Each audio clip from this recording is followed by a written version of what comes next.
Return to the past with a warehouse. This video is purely for entertainment and does not infringe on copyrights or laws. The rights to the novel and image belong to the original author. We do not claim ownership. Don't like waiting and want to listen to this fanfic in full now? Subscribe to our Patreon, where you'll find the best fanfics. Chapter 76. What does the master do when he is bored? After listening to Sanjiu's words, Li Ju glanced at everyone in the room. They were all young girls in their teens and 20s, innocent and talkative. Sanjiu said that she would rather not open a shop to make money than delay Li Yuan's business. None of them looked embarrassed or surprised, which showed that they also agreed with Sanjiu's approach. Li Ju pondered for a moment and said, "Then let me give you an idea." In everyone's mind, Li Ju could do anything. When they heard what Li Ju said, they subconsciously felt that it was appropriate, and their eyes lit up. Those who are good at making patterns will make the patterns, cut the rough cloth into rough patterns, and hand them over to those who can cut. Those who are good at sewing will take the cut pieces of clothing and sew them together, and then hand them over to those who do fine work to lock the edges, put on the belts, add collar decorations, etc. The whole job is broken down into multiple steps, and each person is only responsible for the part they are good at. These raw materials flow to the next dock in an orderly manner like water flowing in a river. This is assembly line work. Where I used to live, all the workshops used assembly line work. Sanjiu understood it immediately. She and Yu Yaoniang's strengths are both in cutting, and sewing is only a little better than ordinary people. In the past 2 days, she has also thought about whether to let those who are not good at sewing do other things, and she and Yu Yaoniang will take over the sewing work. This will not affect the fine work of those girls with delicate handwork, and there will be no defective products. However, it is not possible, because there are too few people who can do fine work. It takes a day to make a good skirt, and 2 days to make a crabapple octagonal shoulder scarf. This progress cannot meet the demand anyway. After Li Ju said this, Sanjiu's blocked train of thought came back to normal. She jumped down happily and said, "Master, I understand. Everyone should do their own job and do their own thing."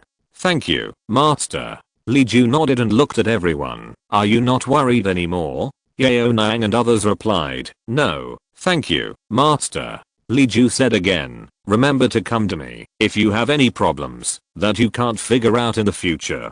Don't get stuck together and think about it. It's not a big deal." After saying that, Li Ju remembered the purpose of his visit and asked, "Apart from this order, have you had any other orders recently? I think the Yuhua skirt and big collar shirt have been out for 3 months, so there should be a lot of imitations on the market, right?" Sanjiu said, "There are quite a lot of imitations, but because we have agreed with Manager Chen to get a few rolls of new cloth every month, as well as new flower patterns awarded by the master, ours is different from others after all, so people with extra money are still willing to buy ours. I heard that there are also wealthy families in Jinling who have feather satin, Japanese satin, and foreign brocade, which are rare in the world, so they don't like ours, but that's not a big deal. There are not many such families." Li Ju raised his eyebrows. "What I mean is, shouldn't you make something new to sell? You can't just make 2 or 3 kinds of things all the time. And the cloth I brought will run out sooner or later. What should I do then?" Sanjiu had never thought about this question before, and was stunned for a moment. Li Ju said, "A popular pattern can last for 3 to 5 years at most, or half a year or a year at most. I still have many ideas for you to use, but I can't help you for a lifetime. So you should think more about what to do. The weather is getting hotter day by day, and heavy brocade will probably not be suitable for wearing until late autumn. What will you sell in summer? Think about it carefully. Come back to me tomorrow, and I will give you some new things tomorrow, whether you can think of it or not." Sanjiu and others responded, and Li Ju put down the teacup and stood up to leave. Sanjiu looked at Yu Yaoniang, and Yu Yaoniang hurriedly followed. Although she was not on duty today, she hadn't followed Li Ju like a little tail for 2 days. In the past 2 days, she and Sanjiu have been thinking about the Gusu order. Now that she can put this matter aside, she naturally wants to go back to Li Ju. Li Ju then prepared to go to the livestock area to see Aze and other mules and horses, so he asked Yu Yaoniang to go back and rest. "You are not on duty. What are you doing out here? Go back to your room and rest." Yaoniang pulled the hairband hanging on her shoulders and said, "Following the master is a rest. It's better than lying in the room. Master, let me follow you. When you go back to your room, I can't follow you anymore. Just a quarter of an hour." "Okay, I'm afraid of you." Li Ju tacitly allowed her to follow and slowed down his pace to take care of her. He walked slowly to the livestock shed and greeted his old partner Aze and the two long-term workers who served the livestock. Last month, Wang Dechen went from Sushao to find Luo through the pawnbroker. Two northern fathers and sons who were doing livestock business. The father and son were surnamed Luo. They knew horses, mules, and cows and had some veterinary skills. They were also reliable, so Wang Dechen replied and stayed in Li Garden to serve the livestock. Usually, the father and son of the Luo family ran between the two places, and they could take care of both the Barren Mountain and Li Garden. Thanks to the presence of these two, Aze was raised to be fat and strong, with beautiful muscles, smooth and graceful lines, and long black and shiny mane, which could be called a divine horse. The father and son used half-baked Mandarin to carefully introduce to Li Ju what had happened in the past few days. The cattle, horses, mules, and goats, how much grass they ate, how many liters of beans and grains they ate, how long they were taken out to run, how they combed their hair. They told everything in a straightforward manner. Li Ju lifted Aze's hoof and looked at it. The toenails were clean and the horseshoes were neat. He looked at his ears and eyes again. There were no inverted eyelashes, no accumulated earwax, and the ear canals and corners of the eyes were clean. These father and son were really conscientious and did not slack off just because Li Ju did not come every other day. It had been a while since the father and son of the Luo family came, and Li Ju had not had time to talk to them in detail. It happened that he had nothing to do that day, and coincidentally, they were both in Li Garden and did not go to the Barren Mountain. Since Li Ju came here, he has not seen anyone else who has been to the north, except Huang Zhin County Magistrate Wang. He is very curious about the north of this era. The modern north is a prosperous political center with fertile fields and developed transportation, but it is hard to say in ancient times. From the history of this world, it has only been about 100 years since the political center moved north to the Yandu of this era. It was only in order to resist the invasion of northern barbarians that the previous dynasty promoted Yandu to a secondary capital. The coexistence of the two capitals of Yandu and Baiyunjing continued for several decades until the late period of the previous dynasty, when the vassal king of Baiyunjing established himself as the Southern Han, and Yandu became the official capital. When the Great Yang was founded, because Yang Tezu was a native of Yandu, the government was in Yandu when the rebellion just started, so there was the matter of establishing the capital in Yandu. From historical materials and news from merchants, Li Ju estimated that the economy in the north should have recovered today, but because of years of war, there is little left of the family, and it is probably very difficult. County Magistrate Wang and Li Ju did not have much time to meet, and he did not mention the north to Li Ju. Moreover, he did not like to show off his brilliant resume of passing the imperial examination and serving as an editor in the past. He was a cautious person.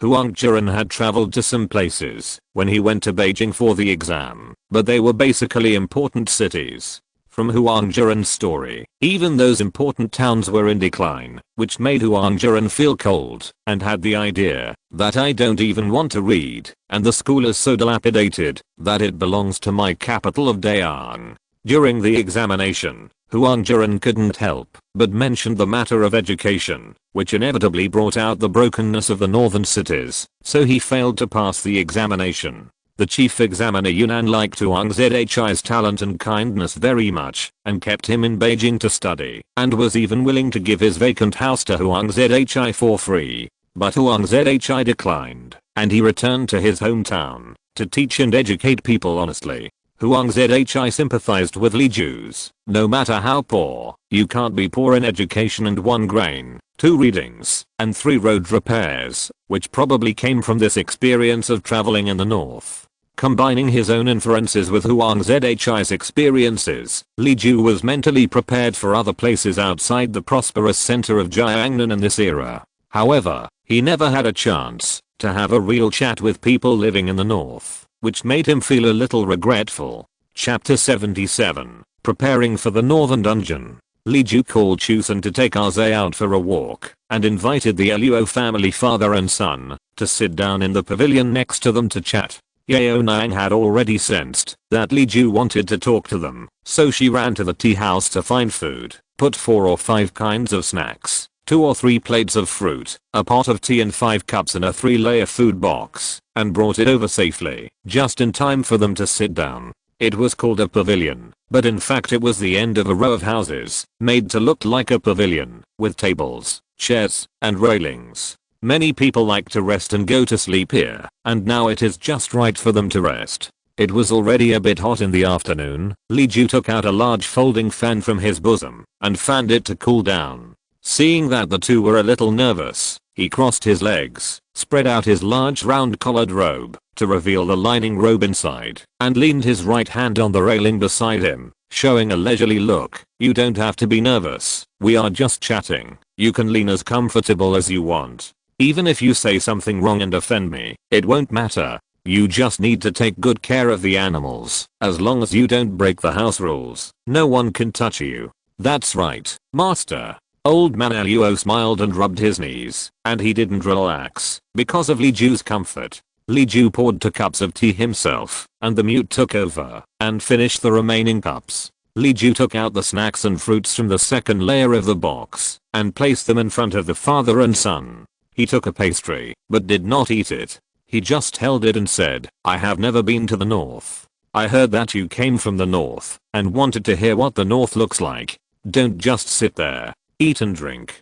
The young lady and the mute took a fruit each before the father and son of the Luo family dared to reach out. Brother Luo was only a teenager, and if he were in modern times, he would be about the size of a high school student. Although he was considered a pillar of the family at that time, he was still a little naive. After eating 2 bites of snacks, he relaxed a little and followed Li Ju's words, muttering a few words about the big differences between the north and the south. The north is dry, the south is humid, the crops are different, and people do things differently. The north is not as rich as the south, and the people are extremely poor, but it seems that people are more bold and unrestrained, unlike the people in the south, who have many concerns, etc. Old man Luo coughed a few times, but couldn't wake the kid up, so he had to let him go. Li Ju listened happily and confirmed the situation with what he knew one by one, and sighed silently in his heart. People's livelihood is difficult. The continuous war has caused a devastating blow to the traditional 4 war areas and the core hinterland of the regime. If the aboriginals of Kingshan County are still preserved, then the strategic locations in the north, the plains without dangers, and the main transportation routes, only 1 in 10 survives, and it is still the same now. Although there are fewer people and more land, the farming capacity is really limited. In addition, the north is extremely short of water during spring plowing, and is often affected by floods during autumn harvest. The poor output has never been improved.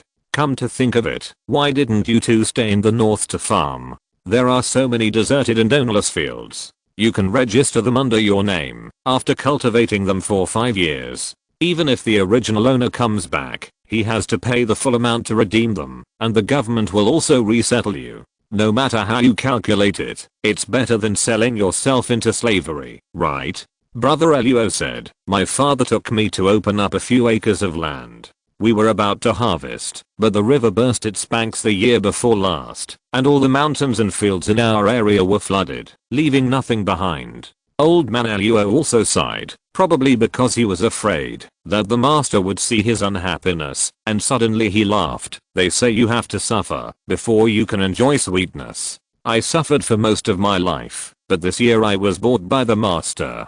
This is really a mouse falling into a rice jar. He thought about it and felt something was wrong, but he didn't know how to express it, so he paused awkwardly. Li Ju waved his hand. I understand what you mean. We all work hard to earn a living. How can you call it a rat?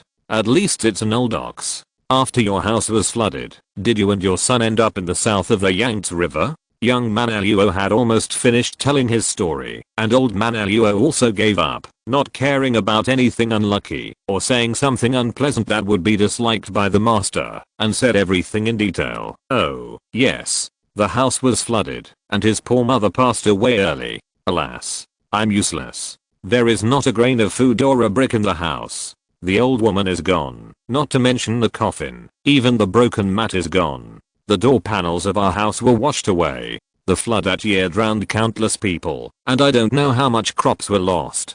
People had no food to eat. Selling children is not for their own food, but for their children, to have a place to eat. You say, if they were bought by a master like you, wouldn't they be able to eat and wear warm clothes? As for those that can't be sold, the whole family will starve to death on the roadside and become someone else's meal. Li Ju sighed. The Yellow River changed its course and burst its banks, flooding the fields. There was also the flood problem in the Huai River basin. After the founding of New China, water conservancy infrastructure projects have developed by leaps and bounds. In addition, trees were planted in the upper reaches to protect water and soil, and water nets were dug on shoulders and hands in the lower reaches. Only then were most of the problems solved. In this era, it is as difficult as ascending to heaven to solve the floods in the Yellow River and Huai River. Li Ju had no idea. Brother Luo was full of shame. It's all because of my uselessness that I didn't let my parents live comfortably in their old age.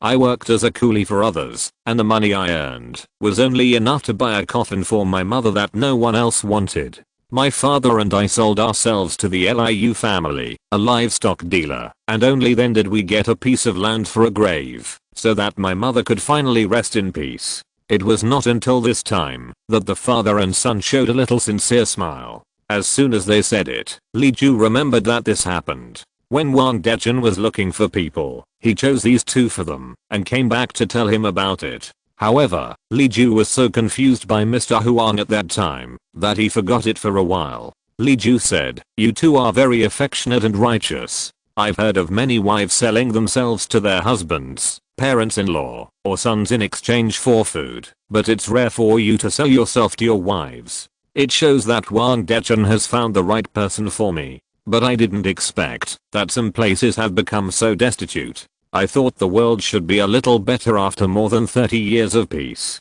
Old man Luo said, "It's better than before. Before, we couldn't sell, even if we wanted to, and who could buy? Every household couldn't survive, so how could they sell food to others? Moreover, people like me and my son will be captured to fight in the war. If the officials don't have any military merits for a long time, they will have to kill their soldiers, just like they have suppressed bandits and sent our heads for reward. They received military pay and made contributions, but our lives are not easy. We all fled to the mountains. Where is their food? After eating all the grass roots and tree bark, won't we?" Li Ju sighed deeply again.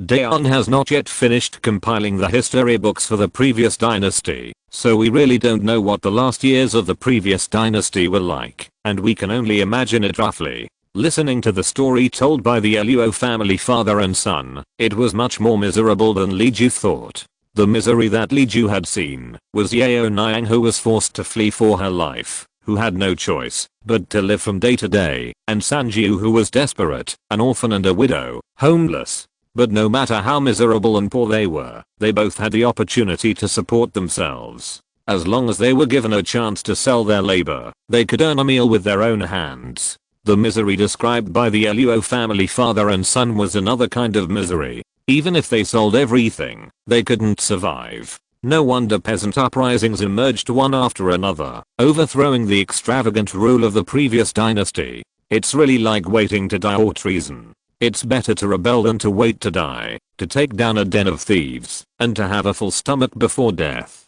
Old man Luo put on a smile again, but I was still young at that time, and I don't remember it clearly, so I don't know what it was like. You can just treat it as nonsense. Don't take it seriously. Don't take it seriously. Li Ju brought them another batch of fruits and pastries, and said, "Even if it's nonsense, it doesn't hurt to say it. To be honest with you, although my family is not a wealthy family, I have been carefully taken care of by my elders since I was a child, and I have never seen the hardships outside. Hearing you talk about the past, I feel bad for you. So did you leave the north for the south of the Yangtze River the year before last? It's been more than a year, and I heard that the weather was good last year, so it should be much better, right?" Brother Luo said, "Last year, my father and I were still in the north. There was no good weather at all. When the spring buds were about to sprout, there was no rain for 3 months. Except for the good fields by the river, there was no land that could grow crops. The livestock ate all the bark of the trees and ate each other's fur. In the end, they couldn't be fed anymore. Master Liu had to kill all the livestock and sell us to the south. We were so miserable. Li Ju was silent for a while, listening to the father and son of the Luo family talking about their experiences working for the cattle dealer Mr. Liu. They could only barely survive, and they could not really live comfortably until they arrived at Lian. Qingshan County is very small, only the size of a palm, and it is rich in fish and rice, but Li Ju only managed to make about 100 people alive, and it was really out of reach for places farther away. But now that he knew about it, he couldn't help but keep it in mind. Li Ju finally left the last layer of snacks intact and asked them to take them back to eat. You work hard, save some wages in the next few years, and then let your son find a wife, and the 3 of you can go back to your hometown, buy some land and livestock, and live a peaceful life. Old man Luo took little brother Luo by the hand and thanked him again and again, but turned his back and held the box of snacks, unable to hold back his tears. Chuzan brought Aze back, and Li Ju personally sent Aze to the stable, combed his hair, scratched his neck, and comforted Aze, who was a little depressed after not seeing him for a few days. At the same time, he listened to Luo Leo and his son say, "I'm not feeling unwell. I just thought that, if your mother hadn't been sick, she would be able to eat such delicious snacks now. Your mother didn't get to eat it, but we two did." Chapter 78. Cheer up and continue to fight. On the way to the kitchen for dinner, Li Ju's face looked very bad. Yu Yaoniang was already familiar enough to guess Li Ju's thoughts. She knew that he had listened to the complaints of the father and son of the Luo family and his saintly illness had come back. So she grabbed Li Ju's sleeve and spoke to him like when she first came. Master, do you also want me to save a few acres of land and go home to live a peaceful life?" Li Ju turned around with his arms folded and looked at the little girl who was still only as tall as his waist very seriously. "I have no expectations of you. What I mean is, you make the decisions about your own affairs. I, the master, cannot make the decisions, and I don't want to make decisions for you. If you want to buy a few acres of land and take them home, go ahead and buy them. If you want to work in Lee Garden for the rest of your life, then stay in Lee Garden for the rest of your life. If you want to go somewhere else, go ahead." Yu Yaoniang curled the corners of her lips. "Then, I will stay in Lee Garden for the rest of my life and serve the master for the rest of my life. The master said that I make the decisions myself, so in the future, whether the master gets married, becomes an official, or moves away, he can't drive me away. I know, you are so nagging. If you don't want to leave, can I still drive you away?" Li Ju kept mumbling along the way, and his mood recovered a lot under Yu Yaoniang's jokes and coquetry. "It's okay, no matter how poor or hard it is, as long as you can save one person and revitalize one place, as long as there is enough food and productivity can be improved, everyone will live a good life sooner or later." He couldn't care about the old man Luo and the little brother Luo in the distance for a while. But the people in front of Yu Yaoniang and others really changed their fate because of his intervention. In the future, he will change the fate of more people, and he can work harder. Dinner is usually a soup, a dish and a rice. People who do heavy physical work can have an extra meat dish, and others can add dishes by paying for it. Li Ju would add a small meat dish every day, and those who wanted to eat something good would follow Li Ju to eat to save trouble, and they would add whatever Li Ju added. Although the meal was served at a certain time and everyone ate first come first served, Li Ju's portion was usually placed aside in advance and brought to him when he arrived. When there were no guests, Li Ju, like everyone else, poured the dishes into a bowl and carried them to a comfortable place to finish them in a few bites. Today was no exception. Li Ju sat on the railing outside to eat as usual. There were many farmhands scattered around him. They were used to the master not putting on airs, and they were finally no longer as restrained as rabbits seeing wolves. While eating his own bowl, Li Ju looked around and observed the situation of others. Well, the dumb's bowl was about the same as his. The dumb didn't save money because Li Ju also promised to provide for his retirement, so the dumb became more casual about money. In addition to listening to Li Ju's words and not spending it carelessly, he was more relaxed about eating and drinking. His extra meal was the same as Li Ju's, and the one in his bowl was the same as Li Ju's, which showed that the kitchen didn't do the trick of secretly obeying and secretly disobeying to bully the dumb who couldn't speak. There were about 5 or 6 chefs in the kitchen now, plus those who cut and prepared food, made fire and washed dishes, a total of 15 or 16. They also had to take turns to cook in the barren mountains, so the changes in coming and going were quite large. Li Ju couldn't come over to watch the cooking every day. He could only take a look when he remembered, like today. If everything was normal, it was fine. Then he looked at the bowls of several miners not far away from Yu Yaoniang on the 3rd day of the 1st lunar month. Well, everyone had a whole boiled egg. This was Li Ju's rule. Miners and pregnant and breastfeeding women had a whole boiled egg every morning and evening. In an era of scarcity, eggs were the optimal solution in nutrition. Li Ju asked the kitchen to provide boiled eggs to those who met the requirements for this reason. It could only be boiled eggs, because whole eggs were not easy to embezzle. Even if someone was greedy in the future, they would not dare to touch the boiled eggs. Even if something happened, and Li Ju was deceived, at least the basic nutrition of children and pregnant women could be guaranteed. By the way, Li Ju also looked at everyone's clothes and limbs. The clothes were neat, and the hands, faces, and hair were clean. It was okay. He was afraid that, if he didn't care for a few days, the housework would be messy. With the low medical capabilities in ancient times, it was necessary to pay attention to reducing the risk of infection at all times. Otherwise a small cold might kill people. Every newcomer to Lee Garden had been repeatedly taught this by Li Ju. Even the family rules of Lee Garden had related content about self-diagnosis and self-isolation after illness.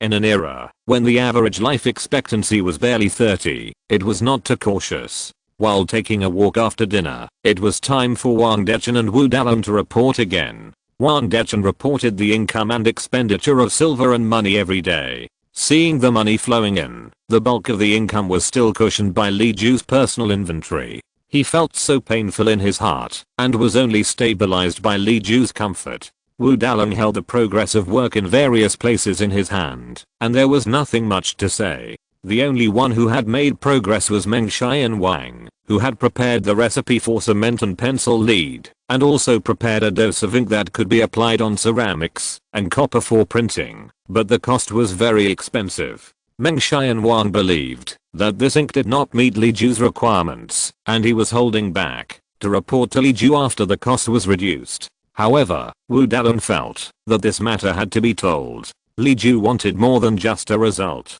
He also wanted overall control. It would be wrong to only report good news and not bad news. So Wu Dalong took the lead and reported the matter, and also asked Meng Xian Wang to bring the finished product along. As soon as Li Ju opened it, he felt something solidified melting in his hand, and he understood immediately. There is oil in it. No wonder the price cannot be low. It is expensive because of the oil. Wu Dalong knew that, because of the source of oil, many of Li Ju's calculations were still on hold, and then he sighed, I don't know when there will be enough oil. This year, we will have food. With food, we can grow peanuts, rapeseed, soybeans and other crops as the master said. When we can supply dozens or hundreds of acres of land, I don't know if it will be the year after next or which year, alas. Li Ju said, this is different. Edible oil is not necessarily required. Whether it is the ink I want or candles, the oil they consume does not necessarily have to be lard or rapeseed oil. Please write it down for me, and let Susan go to Lao Chen tomorrow and ask the merchants to help find out if there is any place that produces lithosphere water. Lithium water is a black, extremely smelly, flammable oily liquid. Oh, I remember it. Then, should Foreman Meng continue to improve the formula? Li Ju said, give him money according to the 3rd class bonus, and then ask him to continue to improve. Also, remind him not to forget about the paper. To print books, paper, wood blocks, and ink are all indispensable. Romance of the Three Kingdoms has been serialized for more than a dozen chapters, and the 1st volume can be published.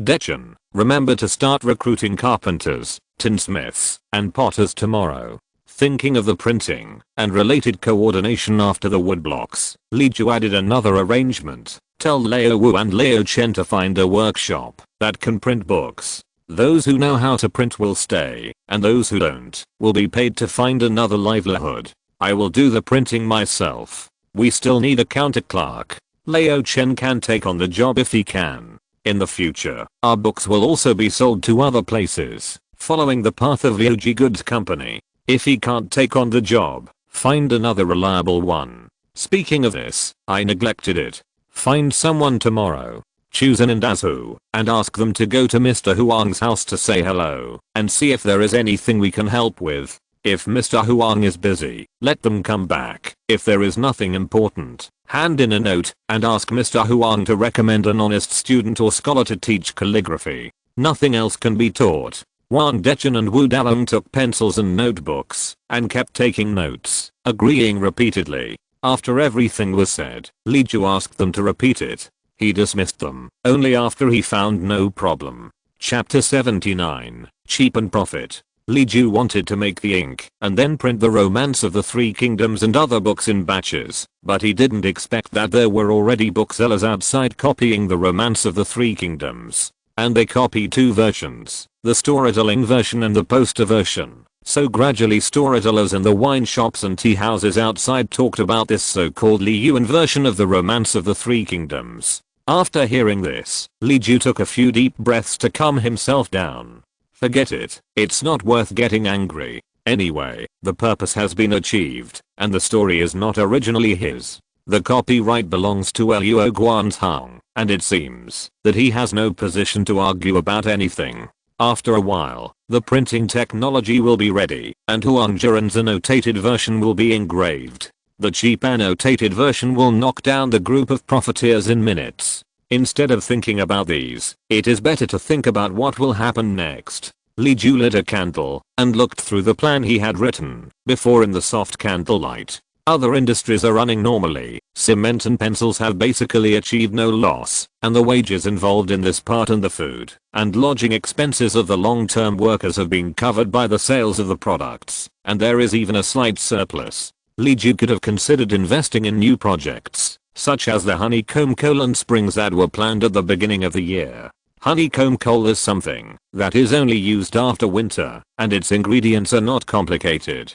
Jiangnan officially enters winter after the 9th month of the lunar calendar, so there are still about 5 months left, which seems to be more than enough time. However, Li Ju decided to start making honeycomb coal in advance. First of all, it took longer to figure out the formula than Li Ju expected. It was almost impossible to work at night, and communications were not well developed, which led to a slow pace of all work. It took several days to find a suitable master to make the formula. If there was something that needed Li Ju's decision, unless Li Ju was by his side, it would take half a day to pass a message back and forth. Li Ju also wanted to communicate by letter, but the literacy rate was so high that Meng Shai and Wang and others had only learned common characters so far, and there were many less common characters. It was hard to say whether new craftsmen could recognize characters or not.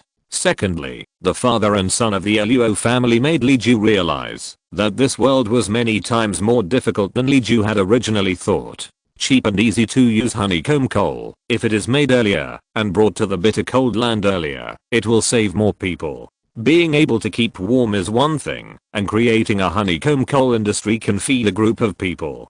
Third, using honeycomb coal has the risk of carbon monoxide poisoning, and people who use honeycomb coal need time to learn how to get along with this thing. Li Ju's pen paused for a moment. Honeycomb coal is a highly profitable industry, and the material it uses is cheap coal slag. Once an industry is formed, will there be a monopoly that makes it impossible for the poor to use honeycomb coal? If so, wouldn't it be contrary to his original intention? In addition, this is different from cement and other things. Cement is an additive to improve the quality of buildings, but honeycomb coal is a necessary thing of the same nature as firewood. It is a strategic thing. Will the government want to intervene? I really don't understand this aspect of things, so I can only wait for Mr. Huang to free up his hands to ask him. Li Ju circled the two words official business twice, put a big question mark, and continued to write the second thing, spring. Last time, dyeing and weaving Chen took away a spring mattress, and later he also moved one for his son and daughter. Mr. Huang also ordered one to be sent home for my mother, wife, etc. to enjoy, and later heard that the reviews were quite good. Li Ju realized that spring beds were also a good thing that could be turned into an industry. After making springs, he could also improve or invent crossbows, shock absorbers, etc. However, ordinary household springs already require very high toughness of iron, and it is even more difficult to use them on machines. It is inevitable to find someone who can smelt iron. However, smelting iron is not something that ordinary blacksmiths can do. It is also closely related to kiln firing. The temperature of smelting iron and the composition of the alloy must be considered. Although there are some formulas in the storage book, Li Ju can't even purify it, so how can he easily make the right ratio? Li Ju's plan can have half the performance of modern springs. Anyway, spring beds and shock absorbers are only used by wealthy families, so they don't have to worry about breaking down quickly. They can replace them more frequently, and the craftsman can earn more food.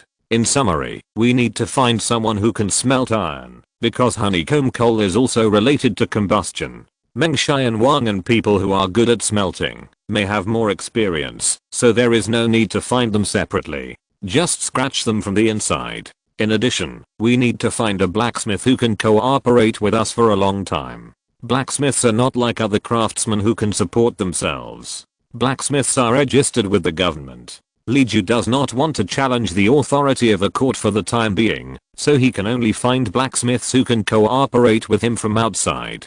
Peace and prosperity are hard won, and we should cherish them more. There is no need to be stubborn about these trivial matters. Li Ju wrote down the people he needed, called Shivalang to send him to Wang Dechen, and asked him to find them together tomorrow. It is good to have two new plans, but the increase in cement production that many people are looking forward to will not come. Li Ju considered whether to take the initiative to hand over the formula for cement production. The output of cement in Liyuan is limited, and it is a scarce commodity. Someone in Qingshan County must have been interested, but probably because they saw that Huang Jiren lived in Liyuan, they did not dare to offend Huang Jiren, so they did not dare to pass the words to him. However, sooner or later, Li Ju will release the formula of cement. The reason is still the limitation of productivity. Li Ju cannot monopolize the market.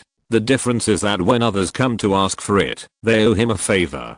If he takes the initiative to give it to others, this favor will be discounted. Therefore, Li Ju is not very willing to take the initiative to ask, but he is willing to let others owe him a favor.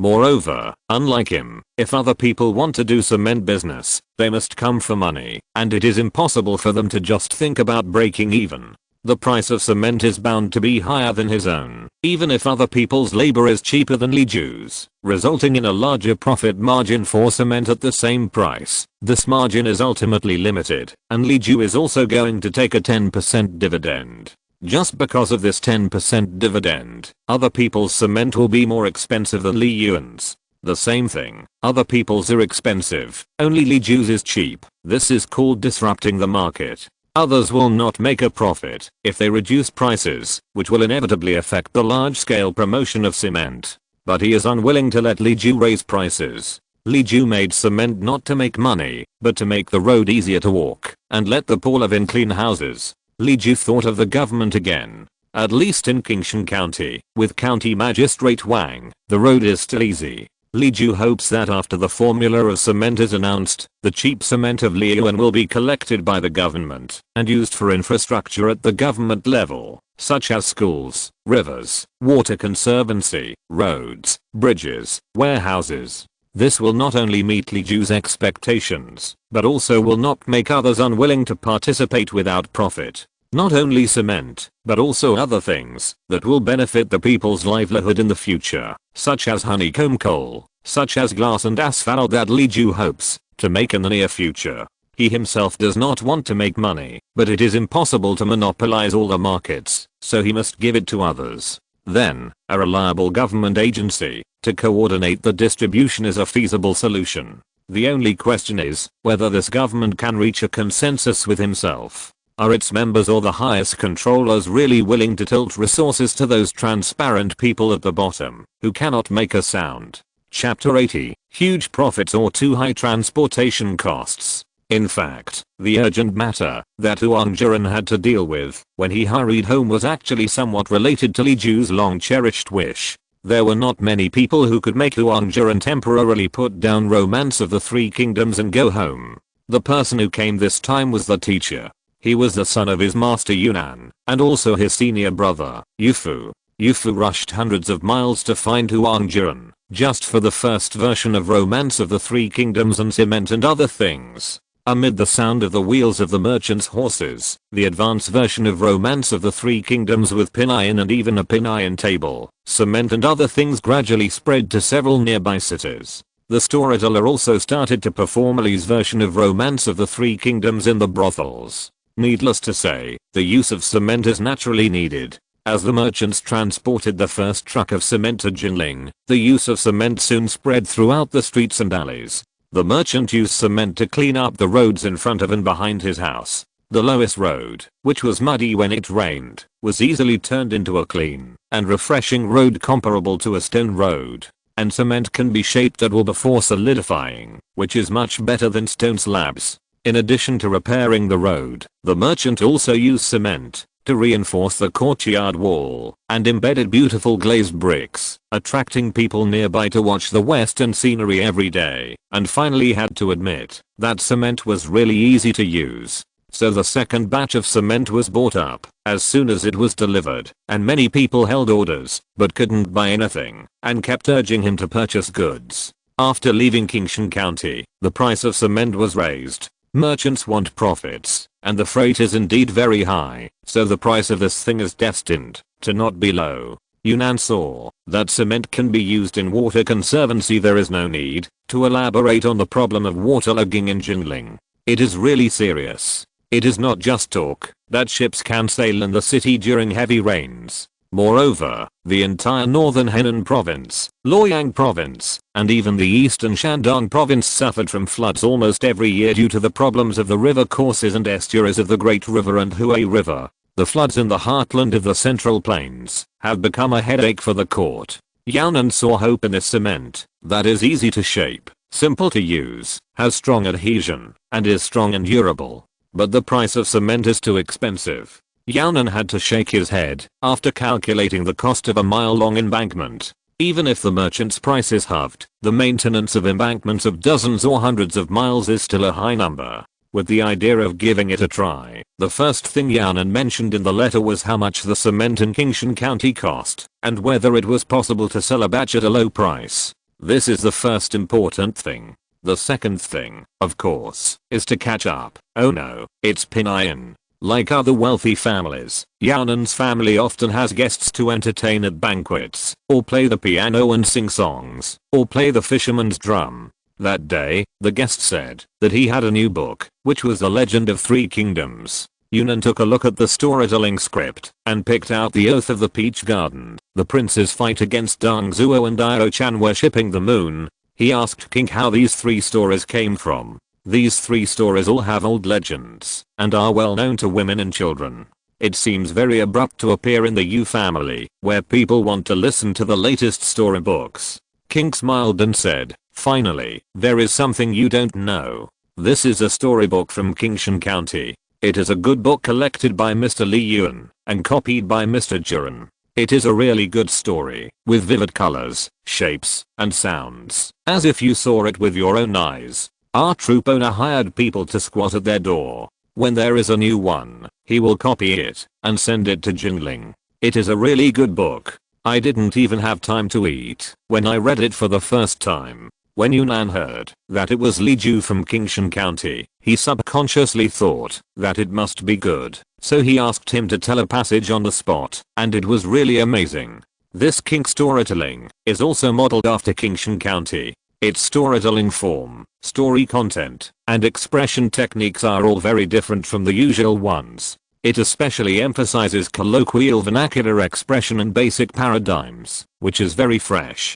The details in the story are portrayed very well and vividly, with a moderate degree of detail and omission. It is indeed a very good storybook. Later, Yunnan asked them to arrange a few more paragraphs, and the Yu family members all said it was good.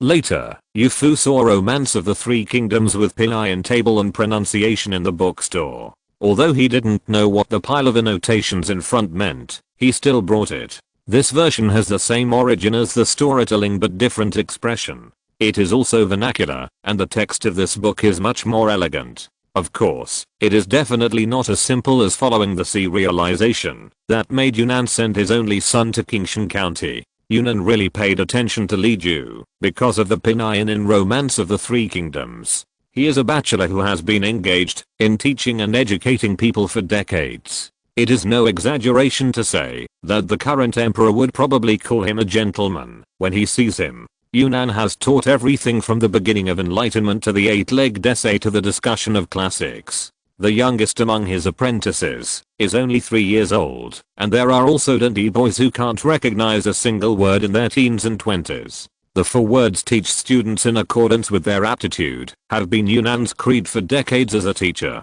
The teaching experience that has been deeply rooted in his bones for many years has made Yunnan quickly realize the usage and significance of pinyin and zuiyin. So there was the incident that day when Yu Fu brought his father's letter to visit Huang Zhi. In the letter, Yunnan criticized Huang Zhi unhappily, since such an important thing, and such a good book, appeared in Qingshan County, it should be sent to the master, to share the joy with the master. Why eat it alone? Let's not talk about this for now. Just send what should be sent on time in the future. We have to talk about cement related matters. This thing is beneficial to the country, but the price in Jinling is extremely high. Is it possible to buy a batch at a low price? Or can we persuade the cement maker to sell them the method of cement making, and they will take it to someone to think about it, and maybe they can lower the price. Huang Zhi felt strange. After reading the letter, cement only costs 12 cents per bag, and this is the price sold to traveling merchants. The cement that the county negotiated with Li Ju for repairing dams and roads only costs 8 cents per bag. Do you think it's too expensive? The matter of Romance of the Three Kingdoms is a long story. Today I'm hosting a welcome party for you. Tomorrow I'll send an invitation to Lee Garden and accompany you to Lee Garden in the afternoon. Your questions will be more accurate if you ask Mr. Lee directly than if I relay them. As for cement, I don't pay too much attention to it.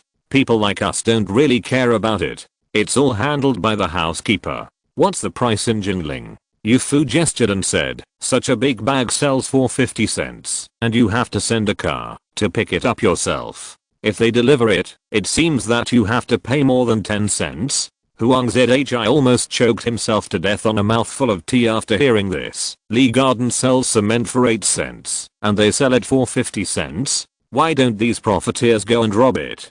Seeing this, Yu Fu asked with concern, what's wrong? Are you feeling unwell? Anyway, it's not a big deal. If you're not feeling well, just take a rest first. Huang Zhi said, that's great. I must take you to Lee Garden tomorrow. Li Ju is really a wonderful person. He cares about the people. He only paid 8 cents a bag of cement for our county government. Li Ju made this thing to make life better for the poor. The first place in our county to use cement was a straight road between the poor relief office and the dock. Li Ju spent his own money and hired people to build it. If he heard that his good intentions were used to make money for others, I'm afraid he would be so angry that he would die. Chapter 81 Yu Fu's visit. The next morning, Chuzan and Azu went to visit Huang's house. They were looking for a teacher to teach calligraphy for Lian, which was exactly what Huang Zhi wanted.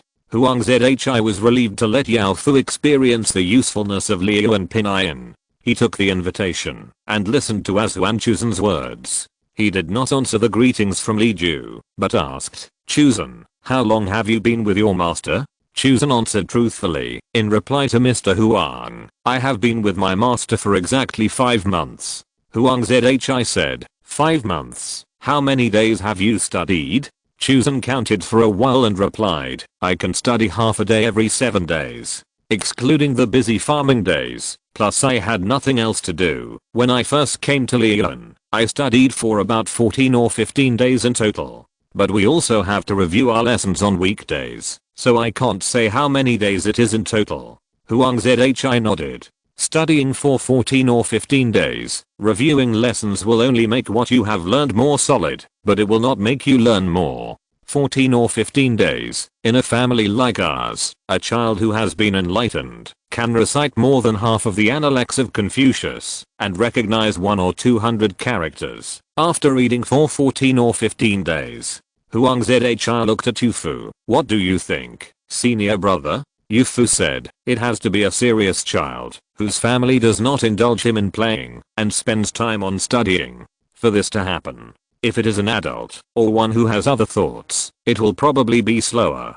Huang Zhi nodded and said to Chu-san, your master has his own teaching method. He teaches people to recognize characters first and then teaches poetry and books after they have recognized characters. I have also attended a few classes. Among those of you who like to read, there are also those who have memorized the Analects of Confucius and the augmented collection of wise sayings.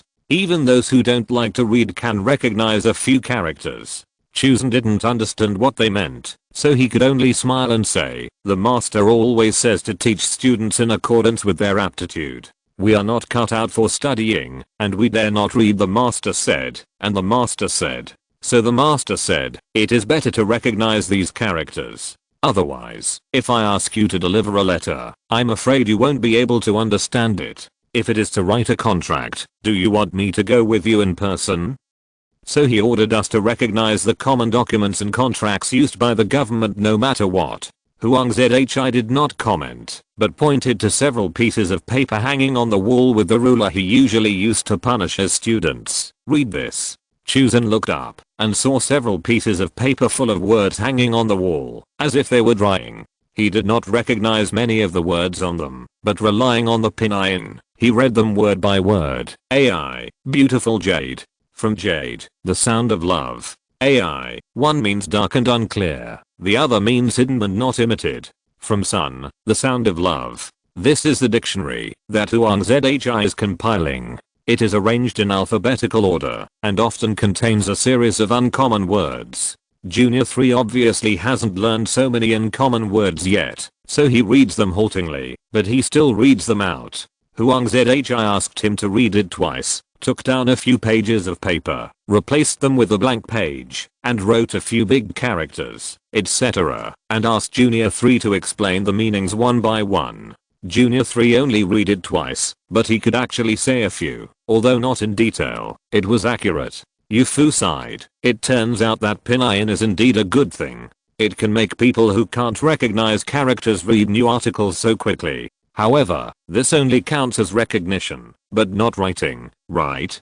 Huang Zhi said, what a coincidence. Brother Li Zan came to me to talk about this. He personally taught his family to go to school, so his family members are just like him. They can recognize characters, but not many can write. Even if there are a few who can write, the characters they write are only clear and easy to recognize, without any style. His family has several good students. If this is the case, wouldn't it be a waste of time? So his servant came to me today for this matter. After explaining, Huang Zhi put away the post, wrote a reply letter, sealed it with wax, and gave it to Chusan and Azu to take back. Go back and tell your master that he is so thoughtful. Everything is fine here.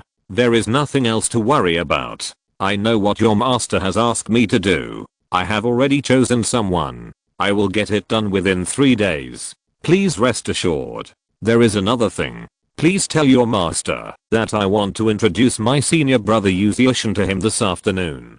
Mr. Yaoniang is here on the orders of my master Yu Gong to ask for important matters. Please make sure your master spares half a day to spend with us. Of course, it would be better if you can stay in Lee Garden for a few days. I have written the details in the post. Please read it carefully. After that, he asked his servant to take dozens of reward money to give to them. Chusan collected the letter and stood up to leave. Yu Fu watched them go and asked, Mr. Lee, you let your servants read and write, but they can't take the imperial examinations. What's the point of reading? Wouldn't it delay their work and add to their resentment? Huang Zhi said, I have asked him this question before, and I like his answer very much, so I will let him answer you in person. I have always believed that I have achieved the goal of teaching everyone. As long as someone can read, even if his family is poor, I'm willing to let him come to study and do some groceries in place of tuition. But Li Ju is different. Regardless of whether the person can read or not, he lets people read. I'm not as good as him. A day and a night at Zhi's house aroused Yu Fu's curiosity to the extreme. In the afternoon, Li Ju had just sent an invitation to invite him and his wife to visit, and Yu Fu could not wait to urge Zhi to pack up the half-written scroll and go to Li Garden. Li Ju was evaluating the counter-staff sent by Dyeing and Weaving Chen this afternoon. Now Liu Ji Goods Company has a large business. After learning about Li Ju's future plans, Dyeing and Weaving Chen decided to separate the goods. Household items were placed in one store, stationery items were placed in another store, cement, honeycomb coal, etc. were placed in another store, and there might be seeds and other things next year, which would also be placed separately. According to Chen's idea, he also planned to buy the store next to the cloth shop and turn it into a place for entertaining guests. The room was filled with all the new things Li Ju had tinkered with, such as spring mattresses, spring chairs, soaps, rouge, clothes, skirts, etc. And any new things in the future would be sent directly to the store for entertaining guests. Li Ju was stunned. Isn't this a model house? Dyeing and Weaving Chen said, it's a good name. Let's call it a model house. Invite a gentleman to tell stories in it and provide good food, drinks, things to do and live in. What can't be sold? You just need an excellent shopkeeper. I think Miss Sanjiu is the best. She has her own ideas, is smart, and can talk. I'm afraid you can't bear to let her go. Li Ju didn't care whether the person doing the work was a man or a woman, but the world was not happy for women to show up in public. For the time being, Li Ju could not change the world, so Li Ju let Sanjiu go without giving the order. He asked Sanjiu and confirmed that Sanjiu himself did not have such intention. Then he said to Ranzi Chen, you probably already have candidates. Don't keep us in suspense. Just tell me. Ranzi Chen then handed over a list of names. There are indeed several candidates. We have to choose two people, one to manage the model room and the other to manage the grocery store. I will manage LIUs in the warehouse now. In addition, we will find a few more people to slowly adjust. When we open a study bookstore in the future, we don't have to go through all this trouble. It's more convenient to use people we train ourselves. Look, these two guys are the ones I want to promote. One is from your garden, that is Azu. Ranzi Chen was talking about Azu when Chuzan came to report that Zhi and Yu Fu had arrived. Li Ju was slightly surprised. They came so early, much earlier than expected. There was no way. Li Ju could only apologize to Ranzi Chen and let him do his own thing and talk to him when he came back in the evening. If you're listening to this novel on a channel other than Fanfic World, it means they downloaded and uploaded it without effort. We cordially invite you to visit our channel, Mundo Fanfic Novelos. There you'll find the original version of this story and you can explore many other novels of various genres. We're waiting for you to immerse yourself in a world of incredible novels. Chapter 82. Senior brother arrives. Yu Fu came with a mission. Yunnan hoped to use cement in roads, bridges, and water conservancy projects. He even thought that such a good thing should be presented to the emperor and the world. However, he would not use his own ideas to demand the inventor of cement. This time, Yunnan sent Yu Fu to Qingshan County. In addition to requiring him to pass on the detailed information of Romance of the Three Kingdoms and Pinayan and the subsequent additional content to Jinling in a timely manner through Zhi, he also wanted to find out the inventor of cement. If you can buy the formula directly, that would be the best.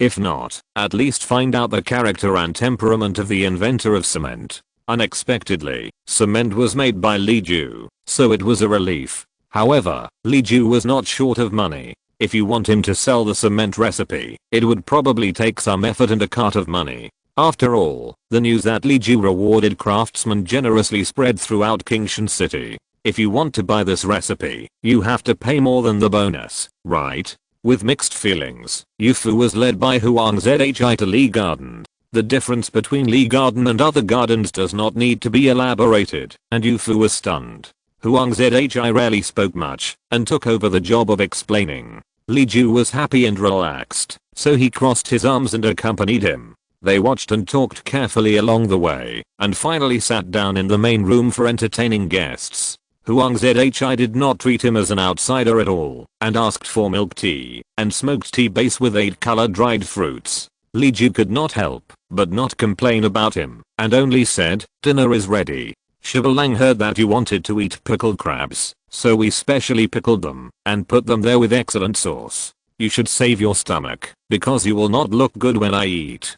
Huang Zhi took out his folding fan and shook it. I will have a bite, and the rest will be shared by the little ones, but you are reluctant to do so. This bite is a favor, so that you don't have to repay the favor in the future. Hearing this, Li Ju glanced at Yu Fu twice, and really couldn't see what was so special about this honest nerd, that Huang Zhi said favor. Yu Fu's family has several brothers and 3 or 5 sisters. Yunan retired, and brought this son with him. This was partly because he favored him, but also because Yu Fu was the most stupid. So he only asked him to study with him to prevent him from being bullied when he was running the family business. Although he was stupid, Yu Fu had a pure heart that devoted himself to studying. Yunan admired his son's stupidity, so even though Yu Fu didn't learn anything new from studying, he still preferred this eldest son.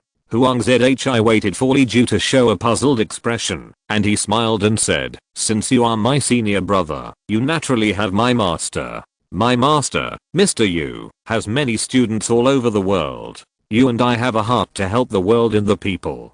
How much can we do alone? If my master is willing to help, it will not be difficult to let the people in Jiangnan learn Pinayan overnight, and let the books in Jiangnan mark the Pinayan overnight. If so, do you owe me a big favor? Yu Fu hurriedly said, no, I'm not so overbearing. It's just that Pinayan is indeed good, and my father wants to promote it, so he sent me to take a real look. Li Ju stood up and bowed. No matter what the result is, I would like to thank your father for his kindness. Then he said to Huang Zhi, it is indeed a big favor. I'm worried that it is too slow to take one step at a time.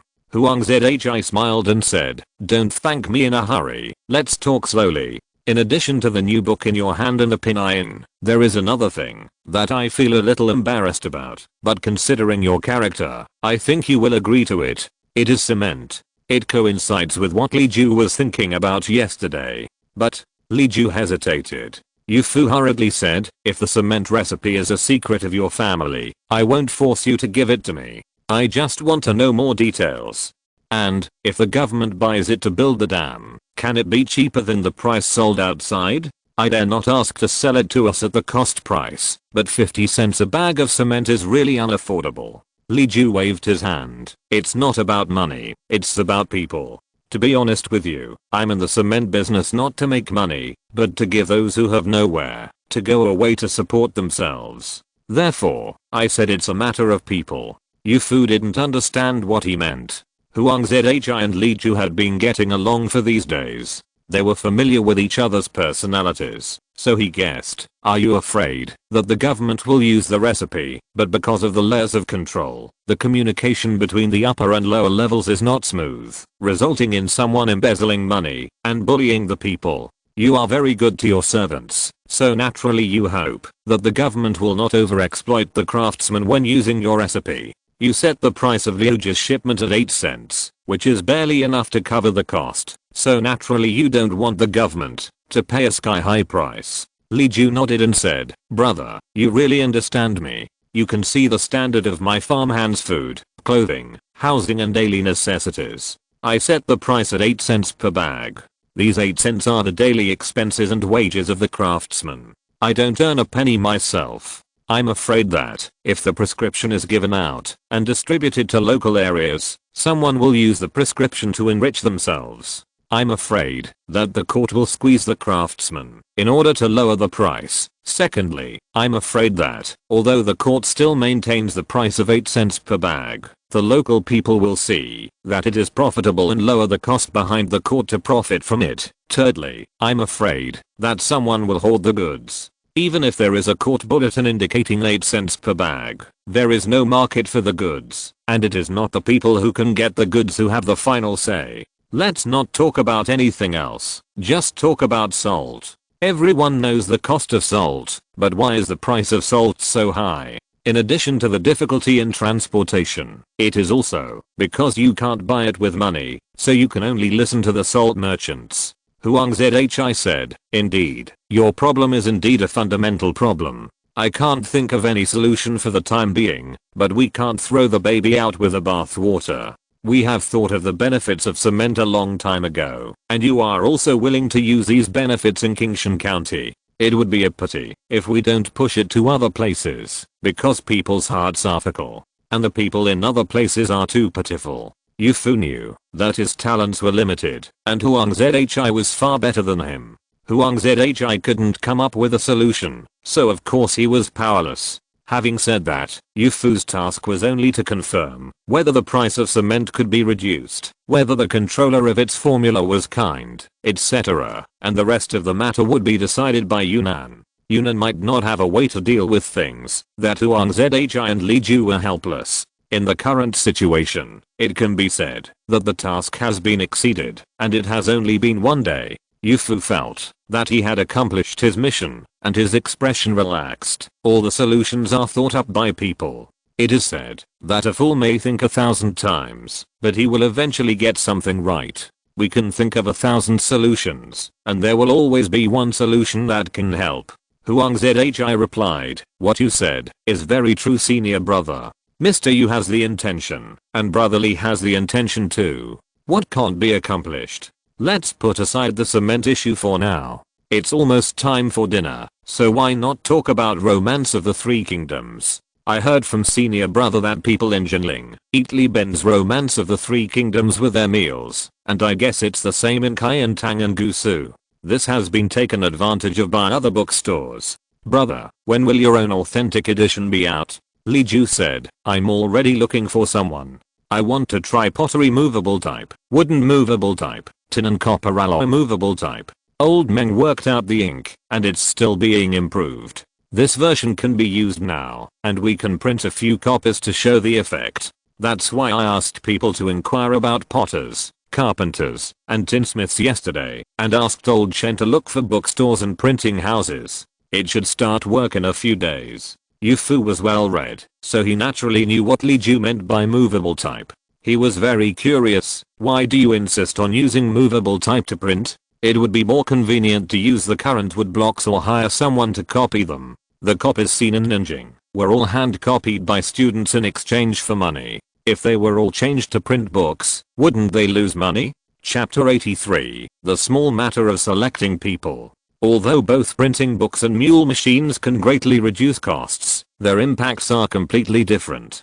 Cloth is one of the current currencies, and weaving is a necessary skill for every household. Therefore, mule machines that can increase weaving efficiency by dozens or hundreds of times will definitely impact the local cloth payment system and hit the price level. Books are not different. The popularity of books may not be enough. Books are even luxury goods to a certain extent. Their value lies in the fact that there are too few people who master the technology, not that the gold content is really high. Li Ju said, "Large-scale printing can greatly reduce the cost of printing books. It will reduce the channels for poor scholars to make money, but at the same time it will greatly reduce the price of books. Moreover, books suitable for mass printing are almost all must-read books, such as the 4 books and 5 classics, and the dictionary that Brother Feng is planning. Some books are not suitable for printing, such as unpopular and obscure books, which still need to be hand-copied." Yufu thought about it carefully and nodded. The few people talked about pinyin for a while, especially the advantages and disadvantages of using pinyin, and they exchanged them in detail. It was not until Yu Yaoniang said that dinner was ready and asked where it was served that the three of them stopped talking and went to the small private room in the main hall to eat a seafood meal mainly consisting of pickled crabs. Li Ju and Huang Zhi had already risen to the level of close friends, so he was willing to spend a lot of money to entertain Huang Zhi. The crabs were imported cold water blue crabs from the storage center. The crabs that were sealed at the moment of crossing immediately jumped up and down as soon as they left the storage center. Shivalang stabbed them to death with a chopstick, took out the gills, heart and stomach, cut them into 8 pieces, and soaked them in mayo telica. The crab pieces were soaked in mayo telica and placed in the ice cellar overnight, and then marinated for several days with 2 different years of aged rice wine, ginger, salt, sugar and spices. When they were opened and eaten today, they were indeed fresh, fragrant and sweet, far from being comparable to other drunken crabs. Huang Zhi couldn't help but ask Li Ju for the marinating recipe, which was actually copied by Li Ju from a blogger named Daziang on Bilibili. Apart from anything else, there was no substitute for mayote. The rice, wine, salt and sugar from different years looked simple, but they were actually very expensive. Huang Zhi praised Li Ju and Shibalang endlessly, and then looked at the recipe and said with regret, "This pickled crab is good, but I can't afford it. Wine is hard to buy, the ingredients are expensive, and crabs that big are not easy to get. Most of the time, we have to use our Tehu crabs. I will use your sister-in-law's recipe to change the wine and eat it pickled." Li Ju said, "As long as the crab is good, the pickled crab will be good, no matter how it is cooked, but you can't use lake crabs, you have to use sea crabs. Lake crabs can only be eaten cooked, while sea crabs can be drunk raw. If you believe it, let's do it this way for now. When I make a little gadget, I will naturally let you know the reason behind it. This is because the parasites caught from freshwater fish may parasitize humans, but the parasites caught from marine fish can hardly affect humans due to the osmotic pressure. At present, Li Ju had no tools to let Huang Zhi see those tiny parasites with his own eyes, or even if he saw them, he couldn't explain why the worms of seawater crabs would not harm people, but those of freshwater crabs would hurt people. This involved basic biological knowledge such as cells. That would be a matter for the biology classes after the basic literacy and math courses. Although Huang Zhi didn't understand what Li Ju said, he believed it very much, so he kept it in mind and asked his servant to deliver a message to his family, asking them to use sea crabs for raw pickled crabs in the future. After that, he asked again, "Can I copy this recipe and give it to Mr. Yu? I remember that Mr. Yu also likes to eat drunken crabs and pickled crabs." Li Ju said, "Go ahead, it's not a secret. To make pickled crabs delicious, the key is to make the crabs beautiful and the wine rich. The simpler the recipe, the harder it is to make. It's hot now, so it's inconvenient to give it to Brother Yu. Otherwise, let your teacher try our method, which is in line with Brother Huang Xian's respect for teachers." Yu Fu thanked him repeatedly, took the recipe, and gave it to Tonja, and the meal was a great pleasure for both the host and the guests. For the ancients, the wine was a bit strong, so Huang Zhi and his brother were a little drunk. After Li Ju sent them back to their room to rest, he returned to the kitchen to pick up a box of midnight snacks, and went to find Dying and Weaving Chen to continue talking about the things in the shop outside. Dying and Weaving Chen did not consider himself an outsider in Li Garden. He was not idle when Li Ju entertained guests. He dragged Wang Dechen and Wu Dagwan to chat for half a day, and even ate dinner with them. He wanted to see if there were any suitable talents in Li Garden. There would be a big gap in the future. Wang Dechen forced himself not to roll his eyes at him. Anyone who is a little smart can find a place, who would be willing to be a slave. When Li Garden becomes famous, those people will be willing to come, but the master will not recruit people. Except for Sanjiu and the others, their situations are special. They were stranded outside because of the difficult year end. That's why you have such a beautiful and smart child. At this time, as long as you have hands and feet, you can survive by digging wild vegetables. Where can I find one? Wu Dalang said, "I think only Chu Sanlang is suitable. However, our master does not mind men and women. Who knows, he will do women's business in the future. What if we count Sanjiu and Yaoniang?" Dying and Weaving Chen Zhi shook his head. Master Li must keep a sensible person by his side. There is no other person except Chu-san. Unless there is another person who can take over the vacancy, I dare not let Chu-san go. Sanjiu and Yaoniang can't even take care of their own affairs. How can they go out to learn to be a shopkeeper? It's a pity. I do have a few good children, but it's not easy to use them to manage the affairs of the Li family. Zhu is the book boy of the county magistrate. When the county magistrate is transferred, he will not follow him. Only then can we redeem himself and take over our shop. If the county magistrate does not leave, Zhu cannot intervene. At most, he can manage it for the sake of face. After all, it is your master's property. I only have a few shares. Except for those stores, where I have a large share, it is not right to use outsiders as shopkeepers for other jobs. Wang Dechen said, "You are too impatient and always rush things. You ask for someone in the morning and you want to find one by the evening. So, I'm looking for a craftsman for the master. If I meet a kid with a smart mind, I will bring him here. If the master likes him, he will stay. If you train him, he will have a bright future. Dying and weaving Chen said, then you should remember this. Well, you should be the one to be found. You have to find some reliable people. Master Li has more businesses. We know he doesn't make much money, but people outside don't know. They all think he is rowing in a mountain of gold and silver with cement and soap piles. I have heard some sour words outside, and I'm worried about this. I'm afraid that someone with ulterior motives will sneak in. Master Li doesn't care. You have to be careful to identify them. Wang Dechen said, of course. Our master has expected this. He hasn't bought new people for only half a year. Let me tell you, after the plum rain this year, naturally some people will lose their fields, their houses will collapse, or they will get sick or injured. If the master does it again according to what he did at the chicken feather house, then it will be fine. Only good people will be desperate. How can a person who is treacherous, sneaky, and domineering end up in the chicken feather house? Don't worry, I will figure it out. Wang Dechen is a shrewd man. Dying and weaving Chen has a good relationship with his former employer, the Yaoniang. He knows that he has a sharp eye and does things prudently, so he let it go and continued to chat with Wu Dalang. Wu Dalang does everything.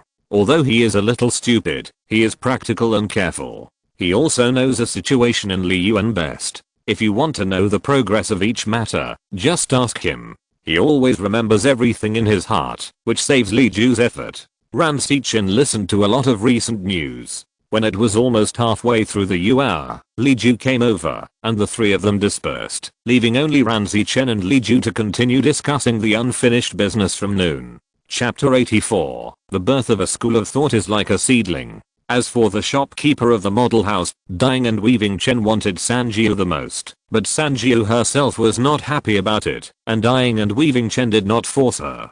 The second choice was Azu. Azu's age was almost enough, and he himself had no intention of taking the imperial examination, so he was a good choice. It was true that Azu was working for County Magistrate Wang now, but basically he had been handed over to Li Ju for use. Azu himself was also considering waiting for the grain harvest to be confirmed, and after serving County Magistrate Wang for the last period of his term, he would redeem himself and join Li Garden. County Magistrate Wang had no objection to this, at least he did not object. Azu's cleverness was there, he was also familiar with all aspects of Li Garden, and he had County Magistrate Wang's favor, so it was no problem for him to manage the model house in the future. Dying and Weaving Chen, who sold groceries, recommended his assistant Xiao Liuxin. Liuxin was 17 years old this year, and had studied with Dying and Weaving Chen for 6 years, so she was just the right age to be used. The grocery store would be opened next to the cloth shop, and it would also sell other groceries from the north and south. It would not only be Li Ju's source of goods, and it would be appropriate for Dying and Weaving Chen to choose family members. Li Ju glanced at the resume brought by Ran Xichin, and nodded in agreement. This meant that the matter was clear. Ran Xichin had his eyes on Chusen among the children. Chusen was also used to running around outside, and had seen the world. Ran Xichin meant that Chu Sanlang should pay attention to the direction of training in recent years. In addition, Li Ju had to have a smart guy to run errands. If Chu Sanlang was willing to develop in the shop, he had to cultivate a confidant. In this way, it would be passed down from generation to generation. In the future, those who would go out would all be people who had followed Li Ju. Their style of doing things, vision and mind, would naturally be different from others, so they would be at ease when used. The rest were all gaps. Dying and Weaving Chen said, brother, you are recruiting craftsmen, right? By the way, ask Dechen to find you some energetic kids, so that you can save a lot of trouble. What do you think? Li Ju said, okay, remember this. I forgot about the expansion of the store and the training of talent echelon. I have been too comfortable recently, but I need to discuss some other things with the Jiren master these days. You and Dechen can take care of this. I will give you a big red envelope at the end of the year to thank you. Dying and Weaving Chen agreed immediately. Okay, don't treat me as an outsider, and I won't be polite to you either. Remember my red envelope, and I will take care of these people for you. So Li Ju immediately called Chusen and Shiva at the same time. After saying this, he only asked Chuzan whether he was willing. Chuzan was more lively, so he said shyly, I see that Sister Sanjiu has her own career, and I envy her very much. The master is promoting me to do things, so of course I'm willing. I don't know whether Shibalang is young or really doesn't like to go out, and said that he still wants to be a cook, and Li Ju agreed. The salary of a cook is not low, especially Shibalang has to manage the small kitchen. When he has learned something, it will be no problem to earn 100 taels a year. After arranging the whereabouts of the two children, Li Ju went back to his room to sleep. A few days later, Li Ju had a few days of classes in the main hall. Yu Fu carefully observed and wrote a book of experience. With this experience as a foundation, and taking the question about cement, written by Huang Jiren on behalf of Li Ju, Yu Fu's mission for this trip was perfectly accomplished. Although he was still greedy for the comfort of Li Garden, Yu Fu still chose to leave as soon as possible to go home and report the matter to the old man. Cement and pinion are both important, and Yu Fu hopes that they can play their due value as soon as possible. Mr. Huang packed a cart of Liu and specialties for his senior brother, such as spring mattresses, reading glasses, dressing mirrors, smokeless candles, etc., all of which are good things that can make life convenient. They filled a luggage cart and sent Yu Fu back with a full load. After Yu Fu left, Mr. Huang came to his senses and explained to Li Ju in detail, it's not that I'm partial to my senior brother and use your things to please him. It's really that my master, Mr. Yu, is of extraordinary status. I often praised you to him before, but my master always just said it lightly. I'm a little worried that my master has a prejudice against you because he doesn't understand you. You can't leave here, and my master is old and doesn't want to come out. You can't meet, and you can't talk too deeply. You can only rely on your senior brother to pass on the message and then use these new things to shake him. But it's hard to say whether this kind of shaking will work. Yunnan has been in Beijing for so many years. What new things has he not seen? Even if he is curious and fresh, it is extremely limited. Mr. Huang was worried that Li Ju would think too much, so Li Ju said, thank you for your concern, brother. Social etiquette is really my weak point. I don't even know a few people in Qingshan County, let alone places farther away. Brother, this is a timely help. Huang Zhi said, it's good that you understand. Now your career has just started, and you will see that the stall will become bigger and bigger, and it will be in Nanjing and Suzhou. Sooner or later, you will be in the eyes of others. The term of office of the county magistrate has been 2 years. If the evaluation is still A level next year, he may be promoted and transferred. No one knows who the new county magistrate will be. No one knows what he will do to you. Before that, quickly find you an official position, or donate a reputation. At least it will be a layer of protection. If you can get a name in the court through these two things, Master Li, you can sleep soundly for the rest of your life. Li Ju shook his head. Imagination is useless. Let's do more practical things. I still think it's good to have someone to help and back me up.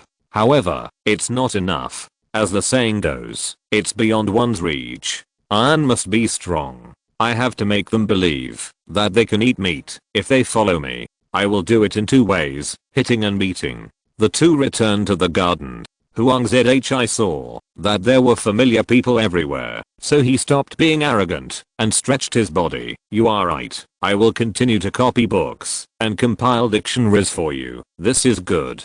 Everything is inferior except reading. If you can capture the hearts of readers, you can be invincible. I can also become famous and go down in history. Regardless of Huang Zhi's ideals, after Li Ju came back and copied all the romance of the 3 kingdoms, he divided everyone into 2 different classes according to their learning progress. Those who progressed slower continued to learn addition, subtraction, multiplication, and division and recognize words, while those who progressed faster could already enter the stage of scientific learning. The next stage of study that Li Ju was preparing for was elementary geography, elementary chemistry and elementary biology in the direction of agronomy. We have to start with something that everyone can see in order to attract their interest in learning, and then think about deeper things. It is useless to tell them how big the Milky Way is, where the Earth is, and what the Sun is. They cannot understand it.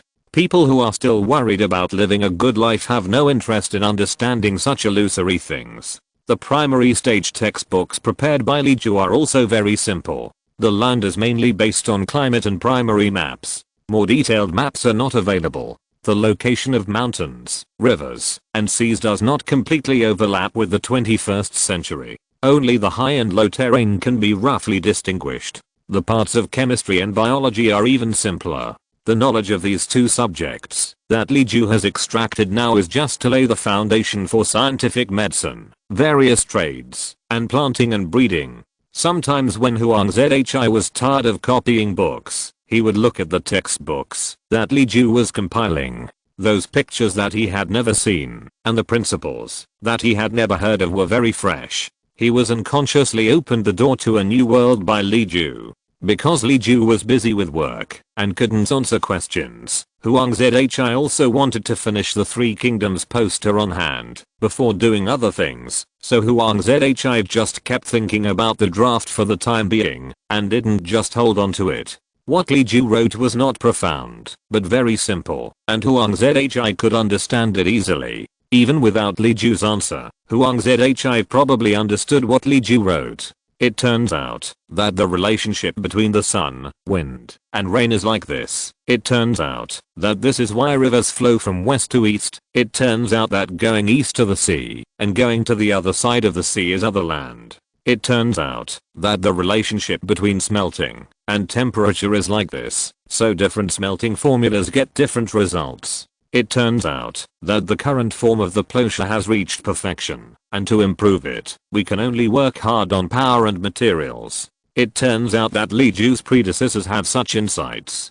Just looking at the few words that Li Ju casually picked up, we can already vaguely glimpse the shadow of a school. I really want to know what the full picture of this omniscient family tradition is like. Chapter 85, Li Mona's Gossip. Wang Dezhen was always very efficient, and soon he brought a large list of craftsmen to Li Ju for review. There were a total of 17 or 18 people, all of whom met Li Ju's requirements, poor and miserable, living on the streets, hard-working, regardless of gender.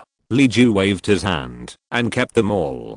He didn't need so many people, but because he was going to share the technology with other families in Qingshan County, he had to send some people out. So it seemed that there were not many people. After a simple familiarization with the environment, the wood, pottery, and tinsmiths were sent by Li Ju to figure out movable type printing. The younger ones followed Chusen and others to do odd jobs. There were also 2 potters who expressed their willingness to live in the barren mountain to burn the formula, so they were sent by Li Ju to find Mengshai and Wang to study various inks, cement, and honeycomb coal recipes. After these people got into the state, they did things really quickly. Mengshai and Wang soon received news. He brought the new potters to make several honeycomb coal recipes and had already sent samples according to the recipes. One of the potters also improved the cement formula and made a white cement. White cement has a beautiful color and is more in line with the aesthetic taste of ordinary people.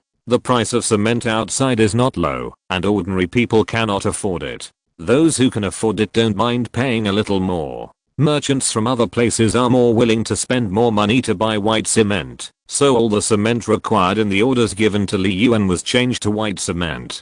Because white cement has a larger profit margin and workers can get more money, Li Ju tacitly agreed that his cement kiln mainly produces white cement. Then the original grey cement seems to be able to be used to tie up the local tyrants. The so-called local tyrants are actually landlords and wealthy businessmen, about the 4 major families of Huang, Chen, Wu and Zhao.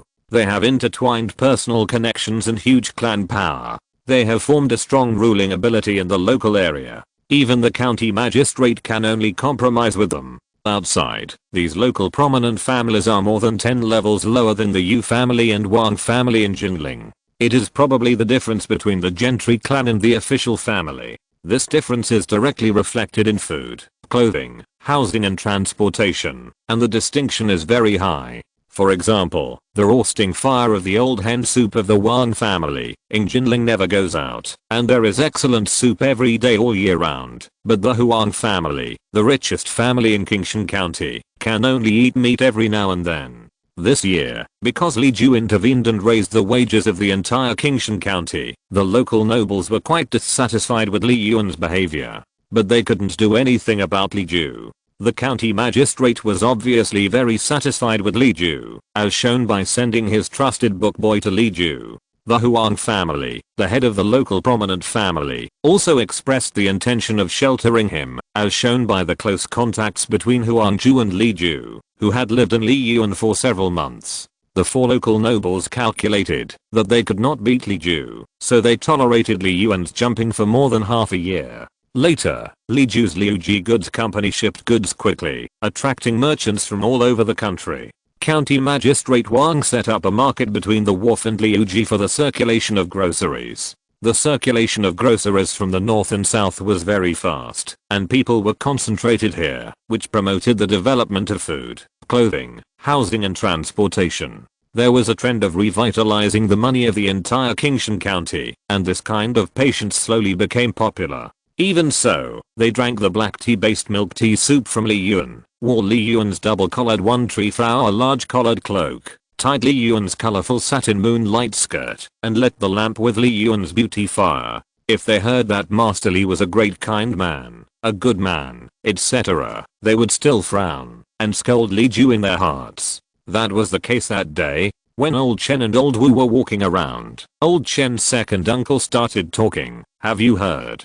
Mr. Li gave his long-term workers some kind of holiday because it was too hot and they were prone to heat stroke. It was not as easy as usual to do things. So he gave everyone a box of good fruit and a basket of ice cubes every day. Well, you say, even if the fruits are produced by Li Garden itself, I have heard that the fruit trees in Li Garden are of excellent quality, with many flowers and grow fast. It would be nothing to have a few sour fruits for the family to eat. But as for the ice cubes, even if he has the money to do it, where does the ice come from? It is not possible that the entire underground of Li Garden is an ice cellar. The eldest uncle of the old Wu family calculated silently and sighed. We have to buy it outside, or make it ourselves with saltpeter, which will cost some money. I really don't know where this fool came from, relying on his rich family to do such a thing. Even if he uses money to please the county magistrate, can he please this year or next year? Even if he has a mountain of gold and silver, it won't be enough to pay him back. I calculated that his family spends more than 100 taels of wages a month. You can calculate the rest. The money he spends on buying shops, fields, and houses by giving favors to people, and slaughtering pigs and sheep from time to time, and the money is like water and it's not enough to spend. Uncle Chen counted the money quickly, and couldn't help slapping the doorsill until his hands hurt. He's a spendthrift. It's fine if he ruins his own family, but he raises the wages so high that it makes us unable to live in peace. The two of them chatted for a long time, and suddenly someone outside the door brought a note, saying it was an invitation from Li Yuan, inviting people who could take charge to discuss the formula of cement and reslit.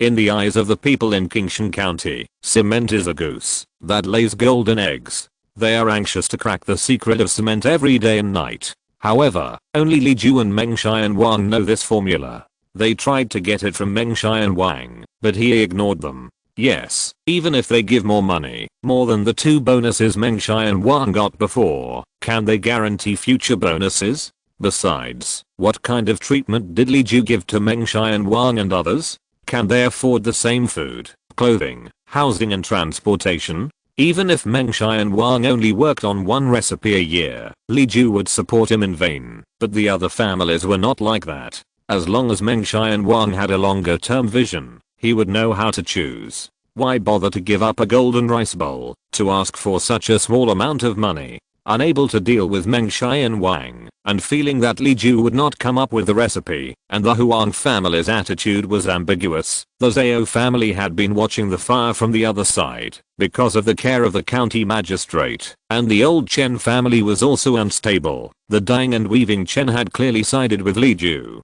Although the dyeing and weaving Chen could not represent the Chen family, when it came to sending money to several clansmen in Beijing, the dyeing and weaving Chen had to help, and the old Chen family did not dare to offend the dyeing and weaving Chen. These 4 families had their own concerns, and they had endured it peacefully until now, unlike in the past, when they found that other people had something good in their hands, and would definitely take it by force. Suddenly Li Ju sent someone to send a note, saying that he wanted to wrestle the cement recipe. The first reaction of the other families was, "Is there such a good thing?" The second reaction was the same, "It can't be a trap." The third reaction was probably the same, "Don't you have to cut our flesh to exchange it?" But the temptation was too strong, and Li Ju sent the note openly, so he would not ambush a group of servants to shout and kill. How many people does Li Yuan have? Barely 100. Excluding the old, weak, sick and disabled, there are only 60 or 70 strong people. Who can such a small number of people fight? Besides, Li Ju has always been famous for being stupid and foolish, and he is definitely not going to do such a treacherous thing. The 4 families discussed it over and over again, and in the end, money moved people's hearts, so they gritted their teeth and accepted Li Ju's invitation. Chapter 86 General Agent for the Northern Market. Li Ju likes to make quick decisions and hates to drag things out. He said that he would go to the private room number 1 of the Dayu Tower at the time of C on the 6th day of the lunar month, and there would be no change in the time and place. However, when other people saw Li Ju coming in and inquired about his identity, they were really surprised. Li Ju sent out invitations to invite the head of the family, so the people who came were the heads of the families who could make decisions. They were either important clan members or the big shopkeepers in charge of business. They thought that the person who came from Li Yuan was also the big housekeeper, but they didn't expect that Li Ju came by himself. The status of the 2 sides is not equal, and the fault lies with the 4 families who are disrespectful. If Li Ju seizes this shortcoming to get benefits, they will be at a disadvantage, and it will be difficult to argue. Li Ju didn't think so much. Let others come. Except for Dyeing and Weaving Chen, others don't know much. Dyeing and Weaving Chen is the shopkeeper after all, and there is no one who can make decisions among his equals. If the heads of several families are to be gathered, the time for the intercourse between them will be too long, which does not conform to Li Ju's straightforward style of doing things. After all, he has to come by himself. 5 minutes before the arrival, Li Ju counted the number of people on time and handed out paper and pen. He said, "You should all be capable people here, and you must know why I'm here. I have no intention of expanding the production of cement, but there are many merchants outside who need this thing, which makes its price high, which is completely contrary to my original intention. Therefore, I decided to sell the formula of cement to everyone who is interested in doing this business. Since you are here today, you must be interested in investing in this business. I won't say nonsense. I have 2 choices for you. After discussing, you can only choose one of them together. However, before you say the option, there is a big premise that I hope you know. Li Ju has made up his mind to provide the formula of cement to the government. If the court is willing to accept the various conditions set by Li Ju, such as the maximum price, such as prohibiting the flow of cement into the market to affect the trading of merchants, such as the wages and meals of the relevant workers, etc., then this formula will be provided free of charge. The others present were all shocked when they heard this. They were not like Li Ju, who still had a little trust in public power. Years of accumulated business experience have made them understand the truth that the government should not be dealt with. Even if Li Ju asked for a price limit, even if Li Ju agreed with the court that low-priced cement would not enter the private market, even if the court accepted the conditions, when it came to the hands of grassroots officials, there were ways to secretly disobey. For example, they would find someone to secretly set up a business, buy all the government-run cement at a price limit, and then sell it at the market price, and the difference in price would make several times the profit. Another example is that it is not uncommon to use the power of the government to monopolize one side and force other cement merchants to withdraw from the market. Even if there are legal constraints, their binding force is extremely limited. It is difficult for the court to know what is happening in the local area. Even if it knows, after cleaning up this nest, there will naturally be another nest to follow in pursuit of profit. Li Ju listened to the discussions among the crowd. When their voices gradually died down, he continued, "This thing is to be used on the river, so it must be cheap. Its cost is originally very low, but its transportation is extremely inconvenient, so the high price lies in the freight. If you want to lower the price, you must lower the freight, which means you must produce it yourself in each place where it is needed, so the formula will definitely be released. The reason I invite you all today is just to make more money for Kingshan County, so that you all know in advance and start work in advance. Everyone immediately thought of the good relationship between Li Ju and Huang Zhin County Magistrate Wang, and thought that Li Ju was persuaded by the two nerds who cared about the people of the world, and they all complained about the two men in their hearts. Seeing this, Li Ju knew that they already knew where the trap was, and said with a smile, I also know that some things will not go the way I want, but for me, my goal is just to make cement available to all places in the world that need it, and to use it to support those displaced people who have no land or houses. As long as enough people can participate, the price will naturally not be high. As for whether there is anyone who makes trouble, I can't control it, and there is no need to care. The person in charge of the Huang family said boldly, in this case, we won't have much profit. I wonder which two methods of selling are the ones that the master mentioned. The subtext is that, since there is no profit, the asking price should be lower. Li Ju said, the first option will have a higher price. Before the imperial court makes the formula public, I will only make the formula public to you for, but the price of your cement shall not exceed 1 cent per catty, and I will take 1/10 of the profit as the formula price. I don't care if you sell it to others and it dilutes your own market. This commission will continue until the imperial court makes the formula public, or you burn cement on your own. The second option is that I will make the formula public and sell it at a price. Anyone who needs it can come and buy it, but people from other places will know it a few days later than you, which will be enough for you to monopolize Kingshan County and the surrounding areas. Before Li Ju finished speaking, about a dozen people in charge of the 4 companies present raised their hands together. Let's choose the first option. Okay, then, in order to make it easier for me to take the profit, I will send someone to register the sales volume of each of your cement mills. Can you accept it? If you accept it, sign and seal it. In this way, Li Ju transferred the potential production capacity of cement that was in short supply, and he could free up his hands to think about the early sales of honeycomb coal. The reason why honeycomb coal is more difficult to promote than cement is that once it is burned, others can no longer see its advantages. If you want to show it, you can only burn it again. Unlike cement, you can build a house or pave a road and put it there as an invisible advertisement. In Kingshan County, autumn does not come until the middle of September of the lunar calendar every year.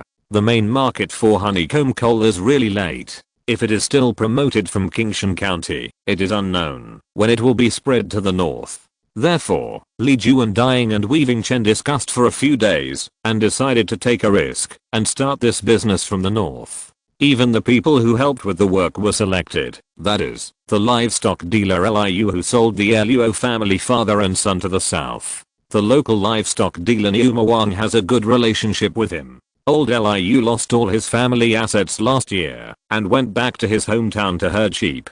If there is another business to help him make a comeback, he will probably be willing. Old Liu was willing to buy the Luo family father and son the year before last, and he sold them to his old friend last year. His character is probably acceptable. Li Ju listened to Yu Yaoniang's talk about Liu, and in his mind, he formed a rough and unrestrained image of a northern man who was bold and unrestrained, rough but delicate. He immediately asked Yu Yaoniang to invite Liu to go south. In fact, there was no one else except Liu. The job of managing honeycomb coal must fall on a local snake in the north. This local snake must have certain connections and experience as a businessman, and at the same time, his status cannot be too high. If his status is too high, Li Ju will not be able to invite him. Even if he can, he may not be willing to spend time on the daily consumables of ordinary people. Li Ju and Ranzi Chen counted on their fingers, and they couldn't find such a person among their acquaintances.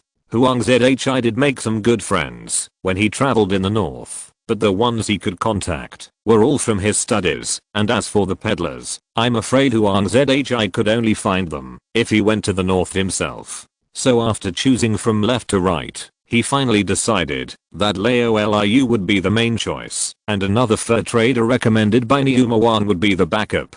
At least the Luo family father and son had told the shopkeeper about his character, but the fur shopkeeper could only listen to the description of the cow and horse king.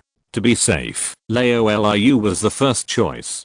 Dyeing and weaving Chen knew a few merchants who were dealing in groceries and cloth in the north. He was familiar with them, but he didn't have any connections. They loaded all kinds of cloth and soap from Kingshan County onto trucks and sent them to the north. Other merchants in the north took them away and distributed them on the streets. To put it bluntly, they only had transportation capabilities, but no sales network. After all, they were not as suitable as the two recommended by the Cow and Horse King. Chapter 87, The Outpost of the Publishing Industry and the Weapon of Public Opinion. In June, Li Ju was burning honeycomb coal on a small scale, squatting with blacksmiths and tinsmiths to build furnaces, waiting for the shopkeeper Laoliu to go south, and he had almost finished the movable type printing and printed a small master book with the second generation ink made by Mengshai and Wang. The advantages of movable type printing are really not obvious in such small scale printing, but at least the advantages of books are revealed. The characters are small, clear, even, and upright. It is very qualified as a textbook. Li Ju found Huang Zhi's book boy and roughly knew how many characters and pinyin people who listened to storytelling outside had learned. He thought that it was almost done, so he printed a few newspapers to test the market. Newspapers are not like books. A book can have dozens or hundreds of pages. Now it is enough to make 2 pages and 8 pages for newspapers. It is fast to print, has good circulation, and low cost. First, give away tabloids that publish daily information for free, and then slowly sell some newspapers that serialize novels and excerpt poems. The problem of Kingshan County's small population meant that the newspaper didn't need to produce too much at the beginning. Instead, it was adapted to Li Ju's current shortcoming of not being able to print on a large scale, which was not a bad thing. The bookstore that Dyeing and Weaving Chen helped Li Ju take over had a small printing workshop. Li Ju asked them to deal with the books in stock and then learn movable typesetting and prepare to print newspapers. For printing time-sensitive newspapers, movable type printing is the absolute best choice. There is no need to remake the engraving plate, only typesetting is needed. The tabloid that Li Ju chose for everyone to practice was named Kingshan Weekly. The front page of the first issue carried the latest announcement from the government, including this year's local green salt stabilization price, adjustments to some resumes, tax situations, and rules that Magistrate Wang had made himself, etc. The second page carried local small stories and small news, a total of 2 items, which were 2 new things that Li Ju asked the guys in the bookstore to go out and inquire about and select. Further down was news from several neighboring villages, interspersed with examples to educate everyone to abide by laws and regulations, such as how a couple was sentenced for a fight that resulted in death. At the end was information on promotions and discounts, which store in the market sold what goods at what price, and in order to promote the newspaper, Li Ju spent a lot of money and distributed a voucher from Liu store with the newspaper,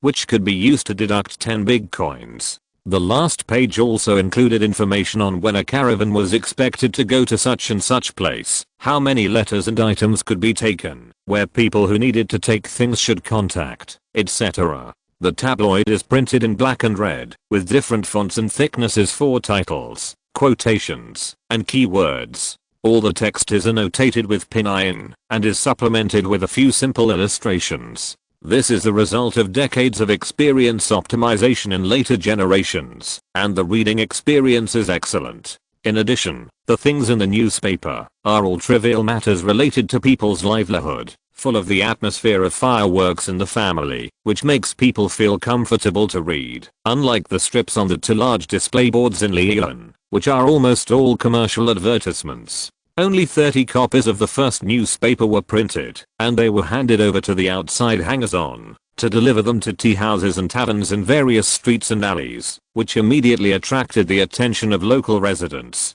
After the popularization of literacy and pinyin and sentence reading promoted by Romance of the Three Kingdoms in the past 6 months, the literacy rate in Kingshan County is now at least 20% to 30%, which means that, as long as there are people, there will always be people who can understand the newspaper. At first, everyone was just curious about what was on the colorful paper, and when people who could read took it and started reading the newspaper, everyone found it very interesting. Especially when they heard about the low price sale of North and South groceries, clearance sales, and vouchers from Liuji goods store. Everyone couldn't sit still, either trying to see where else there was this newspaper, or going straight to the market by the dock to buy it. It took about half a day to deliver 30 copies on the first day, but it was not so troublesome for the second issue. Every day, someone would squat at the door to wait for the newspaper. When the second issue was printed, before the clerk had time to call the hangers on to distribute it, they had already been snatched away by the squatters and distributed on their own initiative. Huang Zhi used his connections to reserve the first newspaper in advance. In this era, there were court reports, which were roughly similar in form to newspapers. Huang Zhi himself had seen quite a few of them. Governments at all levels across the country relied on court reports to accept and issue government orders. Therefore, when Li Ju talked about practicing with newspapers before printing books, and then talked about the design of newspapers, Huang Zhi felt very strange, because in Huang Zhi's opinion, this was just a court report. What's the use of this thing? The government has a proper official newspaper, so there is no need for folk tabloids. Who cares about what is in the official newspaper? It was not until the first finished product was placed in front of Huang Zhi that Huang Zhi suddenly realized, I was wondering why you were urging people to use Liu and Three Kingdoms to promote literacy. It turns out that you are waiting here. You gave away the first few issues at a loss, and people gradually got used to reading newspapers. Even if you charge 1 cent per page later, I'm afraid you can make a fortune. It's not that simple. Do I look like someone who does things for money? Li Ju ticked a few boxes on the paper and circled a few words.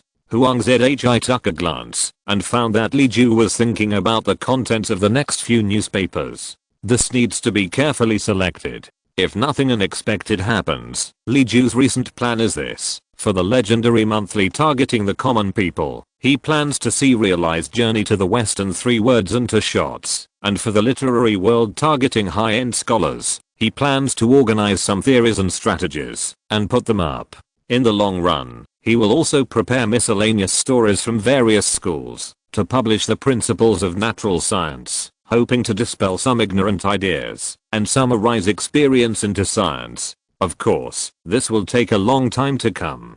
Huang Zhi looked at the things on the table, then at the newspaper in front of him, thought deeply, and said, I've thought of it. You use newspapers to change the government orders into vernacular, so that the people can also know the details. If the people know that cement is only 8 cents a bag, can those who sell it for 30 or 50 cents still deceive the people? The same applies to other government orders. In this way, there will be no worries about spreading rumors and deceiving the superiors and the subordinates. Not only that, in addition, won't it be more convenient for the people to do things? For example, this year a certain place suffered a disaster, and the court issued a disaster relief. Those who requested such and such can get relief grain. In the past, the county magistrate needed to send yamen runners to go door to door to inform everyone, but now the people know it, and they can prepare in advance and bring people to collect it. Isn't it cheap? In addition, Li Ju hesitated for a moment. He didn't know whether he should talk to Huang Zhi thoroughly. Huang Zhi was a representative of the classical scholar officials, but he was different from ordinary scholar officials. Huang Zhi is curious by nature and has a good character. He is not arrogant because he is a scholar, nor does he restrict others with his own cognition. Even in modern society, few people have such a character. He looked at Huang Zhi, who was delighted that the people could be less deceived and the government orders could reach the people directly. He did not show any signs of worrying that the people would be difficult to tame if they knew too much. It should be noted that the people can be made to follow it, but not to know it was popular in ancient times, and fooling the people was the mainstream of feudal rule. What else? Huang Zhi saw that he did not say anything for a long time and could not help asking. In addition, newspapers and periodicals are the things that grasp the hearts and minds of the people and public opinion. When the people in a county town get information from newspapers and believe them, then this newspaper can dominate their thoughts and behaviors. Brother Huang, I say this not because I want to control such a huge and terrible source of thinking myself, but I hope you can put a shackle on it. It can neither be allowed to become the mouthpiece of the government and continue to deceive the people, nor can it be used by those with ulterior motives to manipulate public opinion. Huang Zhi stood there in a daze. This task is a bit heavy, as if it is not something new, and I can do. Li Ju smiled and said, I'm not asking you to come up with it now. The current literacy rate is far from reaching the level I said. But we must be on guard. In the past, hearing a rumor that pirates invaded the city would cause the people in the city to flee, and I don't know how many people were squeezed and trampled to death during the escape. Newspapers will also have this ability later. However, this is wrong. We must prevent this situation. On the one hand, we educate the people, and on the other hand, we prevent public opinion from being manipulated. This is difficult, but I think we still have enough time to figure it out slowly. Chapter 88, Masterly at the Center of the Storm. Thanks to the daily information such as vouchers and low price sales in the newspaper, reading newspapers has gradually become a daily routine for people in Kingshan County. The half page of Kingshan Weekly has slowly changed from 8 pages to 16 pages, with more exquisite illustrations and richer content. In addition to gossip news, there are also many important notices listed on it. For example, the school is going to accept students, such as the public announcement of the county examination and the examination questions of the prefecture examination hall that just passed this year, and even obituaries, good news, etc., which greatly enrich the leisure time of people in Kingshan County. At the same time, in order to understand the newspaper, everyone has unknowingly learned how to write most commonly used characters, which is better than Li Ju's serialization of the Romance of the Three Kingdoms. At least County Magistrate Wang was quite satisfied with this, and soon other imitators appeared on the market. Obviously, this thing has been unanimously recognized by officials and civilians. Some smart people in Kingshan County also published various crude tabloids. They used Li Ju's pinyin to annotate their own newspapers, and they didn't think there was anything wrong with it, or that they should pay Li Ju some royalties for using Li Ju's pinyin. They couldn't care about the cost like Li Ju, nor did they have Li Ju's mature technology, so they had to use the traditional printing method to print newspapers. The finished product was very rough and simple, but it also greatly filled the market gap. Li Ju's newspaper was published once every 7 days, and it could be read in less than half a day. There was nothing new to know in the other 6 days, so it was overtaken by other people's newspapers. But the price of other newspapers was not low. Whether it was plate making or writing, the cost was quite huge, so that the people in those bookstores suspected that Li Ju had lost money. They used woodblock printing, and one plate could only print the same text after it was carved. The timeliness of newspapers is very strong. A set of wood blocks will be scrapped after one cycle at most. The high cost of wood blocks means that they have to sell 7 or 8 coins for a newspaper to make a profit. It was not until Li Ju's newspaper began to publish advertisements on a small scale that other newspapers suddenly realized and also collected advertising fees to increase revenue. At the most, there were more than a dozen newspapers on sale in Kingshan County at the same time. In addition to the low cost, well-made, and rich content of the Kingshan Weekly, most of the other newspapers were soon eliminated due to market competition. The remaining few that had gained a foothold were soon incorporated into the management system by County Magistrate Wang.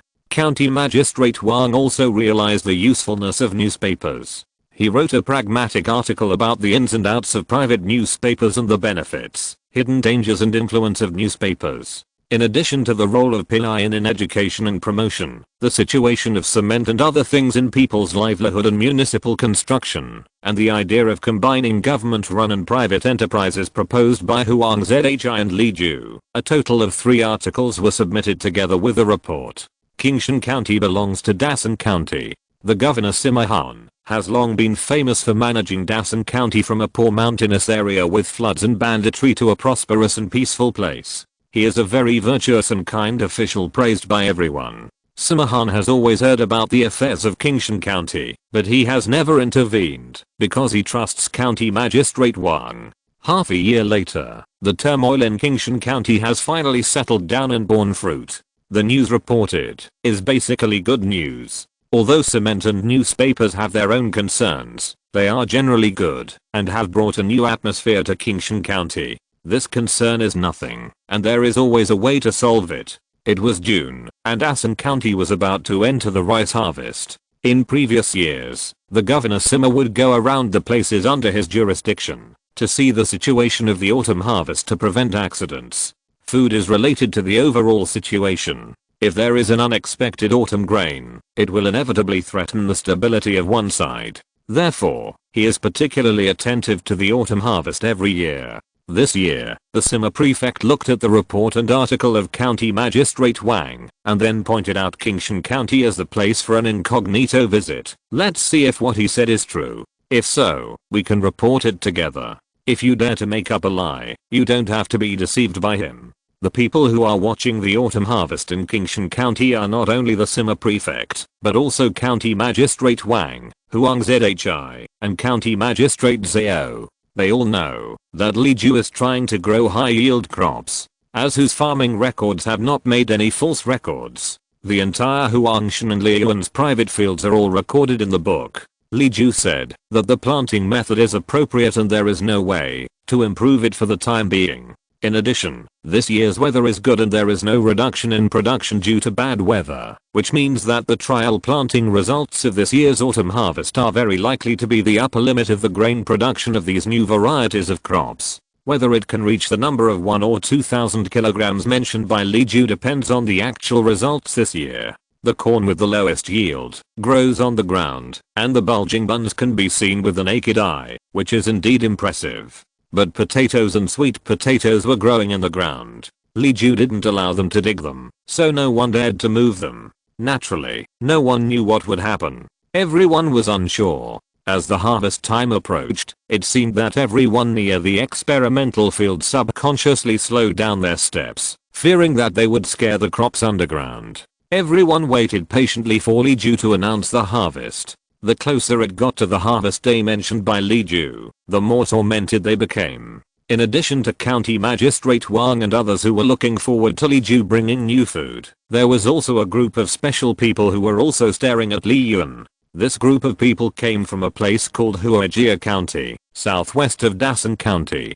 Huajia County's terrain was more rugged than Dawson County. 80% of the land under its jurisdiction was mountains and hills, and it was close to the sea in mountains. The coastal area was windy, humid and saline. There was almost no place to farm near the mountains. It was difficult to open up flat land to plant crops. In years with more rain, the fields would be flooded, and the farmers would not get any harvest. The first half of this year was originally very good, with good water and heat. As the harvest time was approaching, a typhoon came. 2 typhoons landed in succession, and almost all the crops to be harvested were destroyed. Countless houses collapsed. The rocks brought by the heavy rain blocked the roads and destroyed the fields and houses. There was grief everywhere. Under natural disasters, it was time to test the family's financial resources. Those who had money and food could naturally go home to recuperate, so that they could quickly plant food in autumn and winter, or they could get the harvest next year. Those who had no money and no food, but were in large numbers could not survive with nothing at home, so they had to consider becoming bandits or refugees, and doing robbery business. The worst were the weak families, and in such a situation, they were the first to be sacrificed. Whether it was pawning the property or being invaded by bandits, the ending was always the same. All the property was looted and the women were taken away. It was not until the government sent troops to deal with the aftermath that this place could return to peace. The group of people who targeted Li Yuan were a group of refugees. They made a living in Yu County, northeast of Huajia County. The two places are adjacent, and many years of marriage exchanges have made some connections between Yu County and some villages in Kingshan County. After the disaster in Huajia County, Yu County was inevitably affected, and people who lost their land and homes were forced to wander. Most kind people make a living by begging and doing odd jobs, while those who are not kind are bound to steal chickens and dogs. There are also those who are more black-hearted who want to rob houses, rob a sum of money and hide incognito for a few years, and then take it out after the storm passes, so that they can have food and clothing for the rest of their lives. Thanks to the extremely low ability to solve cases and vigilance in ancient times, cases with high randomness and mobility are often difficult to solve, which leads to the instability of the basic social composition element. Based on small families, the government is often robbed, let alone ordinary families. It is necessary to have more sons and gather together to have the combat effectiveness to resist looting. Therefore, unless it is a large family with a large population and many servants, or a settlement area with strong clan control, the general family really can't withstand the invasion of external bandits. It was under this premise that the group of refugees led by Yu Yaoniang targeted Li Yuan. If you're listening to this novel on a channel other than Fanfic World, it means they downloaded and uploaded it without effort. We cordially invite you to visit our channel, Mundo Fanfic Novelos. There you'll find the original version of this story and you can explore many other novels of various genres. We're waiting for you to immerse yourself in a world of incredible novels. Chapter 89. Li Yuan becomes a fat meat in others' eyes. The romance of the three kingdoms at the entrance of Li Garden has been serialized to the point where Lu Bu died in Bayman Tower, which is the most critical and important moment. Lu Bu among men, red hair among horses, and the charm and affection of Dio-chan have long been deeply rooted in people's hearts. The last time the storyteller was interrupted by Chen Gong and Lu Bu leading their troops to kill each other, the serialization on the board only had a few hundred words, and it was just when Chen Gong suggested to attack Ko while he was well rested, but no one knew how Lu Bu would continue, which made the people who followed the story scratch their heads. This day, it was finally time for the update. As soon as the storyteller came out, he was surrounded by 3 layers of people inside and outside. From afar, only a loud roar of "what a pity, hateful KO thief," and so on could be heard from the crowd from time to time, and everyone's face was intoxicated. The neighbors around him still opened their doors to do business. Some people who listened to the story rented a seat on the 2nd floor so that they could sit comfortably and listen, while others borrowed toilets and benches. Several streets were very lively. Some of the refugees mixed in the audience and asked for all kinds of news from the residents near Li Yuan. Li Yaoniang was a brave and resourceful man. After Yu County was swept by 2 typhoons, while others were busy rescuing houses and crops, he made a decision and took a middle-aged man with ambitions to make a fortune to Qingshan County. About 40 or 50 refugees from Yu County drifted to Qingshan County. Because Qingshan County had frequent business exchanges in the first half of the year, the flow of people was huge, and there were many strangers. This group of people did not stir up much waves. As early as in Yu County, they heard that a wealthy businessman from outside came to Qingshan County. He had money but no power, was generous, and was good at business. When Li Yaoniang decided to make a living, he immediately thought of Li Yuan. Rich in supplies, kind hosts, and being an outsider, they can almost be regarded as fat meat. They wandered to Qingshan County, pretending to be people from several remote towns who came to the city to make a living and temporarily settled down by running errands. As soon as they settled down, they could not wait to inquire about the details of Li Yuan. The storyteller told the story 3 more times, which took more than an hour, and stopped after half of the afternoon. "Hey," the host said, "that the weather is too hot, so we have to go back to sleep at this time. Everyone should get up early tomorrow, and we will continue to tell the story of Bayman Lao tomorrow." As usual, everyone kept him for a while, and praised Master Li for his kindness, etc., and then dispersed after a while. The refugees of Yu County also returned to the wall and under the big trees, seemingly to enjoy the cool, but actually to exchange the news they had inquired about.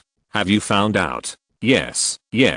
I heard that Mr. Li's family has several thousand taels of silver in cash and countless grains. His mules eat all kinds of grains. Mr. Li's family still has 1 or 2 acres of grain and fruit, and they will be harvested in the next few days. We might as well wait until they finish harvesting and then rob them, so we can get new grain and money. There are more than 100 people in Lee Garden now, but there are at least 30 women, and a dozen old and young people. There are only 50 men, usually only a few in Lee Garden, and the rest are farming in the suburbs. His family was still recruiting workers last month, but I don't know if they are still recruiting now. No one knows. If they are, wouldn't it be better for us to sneak in and cooperate with the outside? His family pays a lot of wages, 20 cents a day, and 3 meals. I think it would be good if we can really recruit them to work. Brother, that's not what I meant. I mean, there is no way to bribe them. We don't have 20 cents in total, so what can we use to bribe them? But we can eat our fill before we do anything. There is one thing that is very difficult. There is a scholar living in his house. TSK, I think it's okay to kill the landlord's concubine. But killing a scholar, the government will not let us off. What should we do? After discussing for several days, the group decided to mix in with the recruitment of workers and cooperate with each other. The date was set on the day of autumn harvest. Lee Yaoniang often had to recruit extra workers because of temporary matters. The time and number of people were not fixed. In the summer, because Lee Yaoniang often took holidays due to high temperatures and there were always endless things to do, he did recruit some skilled workers. Lee Yaoniang selected a pair of brothers and sisters from the refugees to sign up. The brother and sister were called Wei and Wei Bei. They were raised like pigs by their fathers and mothers since they were born. They were short and small and survived only by relying on their tenacity like wild grass. If it weren't for Wei's ruthlessness, Lee Yaoniang would never agree to let Wei take his sister with him to wander. But now it seems to be better. People with female relatives can more easily sneak into Lee Garden. Thinking of what he heard when he was asking for information, Master Lee likes people with daughters, sisters and even mothers. Lee Yaoniang couldn't help spitting in his heart. What a dog landlord. He looks like a good person, but in fact he is so lustful that he doesn't even let go of other people's mothers. As soon as the brother and sister Wei and Wei Bei signed up, they were admitted. Although they could not live inside the second gate like the long-term workers who signed the contract, they could at least work in Lee Garden, which was considered to be inside Lee Garden. What Lee Yaoniang didn't expect was that once Wei and Wei Bei entered, they didn't want to leave. There are many differences between temporary workers and permanent workers in Lee Yaoniang. For example, permanent workers are given several sets of clothes, while temporary workers only have 2 sets for the season. Permanent workers live in the second gate and have their own houses, while temporary workers live in a row of low houses between the small woods in the north and the back gate. Each house has a kang several feet long, and 4 or 5 people sleep on each kang. Permanent workers are paid 20 yuan a day, while temporary workers are paid more or less depending on the work they do, averaging about 10 yuan. Permanent workers have 3 meals a day, with cooking oil and meat as their daily needs, and those who do manual labor can get an extra meat dish, while temporary workers only have 2 meals. However, the furnishings in the house are similar. The mattresses and quilts are the same, and the dishes served with the 2 meals of temporary workers are the same as those of permanent workers. However, this treatment of temporary workers is better than the best future that Wei and his sister could imagine. The temporary workers live in a multi-person room, with men and women separated. Wei and other men live on the west side, and Wei Bei and other girls live on the east side. Some of the girls were brought here by their parents, not to work, but because they had nowhere to go. Some of them came to do short-term work. Lee Garden was short of people, and the private jobs of the people in Lee Garden were also short of people, and these private jobs recruited people together with those in Lee Garden, without clear distinction. Wei Bei and the other girls washed themselves clean, put on new homespun clothes, and dried their hair in the sun, listening to the chatter of the girls who came earlier. When will the master be willing to hire a permanent worker? I really want to live here forever. In a few days, their autumn clothes will be finished, and they will not need temporary workers anymore. I will go home. Why think so much? It is important to make more money. If you miss this opportunity, there will be no other shop. I really envy them for coming early, especially Sister Zhao. I heard that she couldn't even live in a chicken feather house last year, but now she is dressed so luxuriously. She doesn't look like a country girl, but like a rich lady in the city. As they were talking, dinner was delivered from the kitchen of Lee Garden. Each person had a full bowl of rice and dishes. and the aroma of oil was floating in the air. Everyone received a portion of food.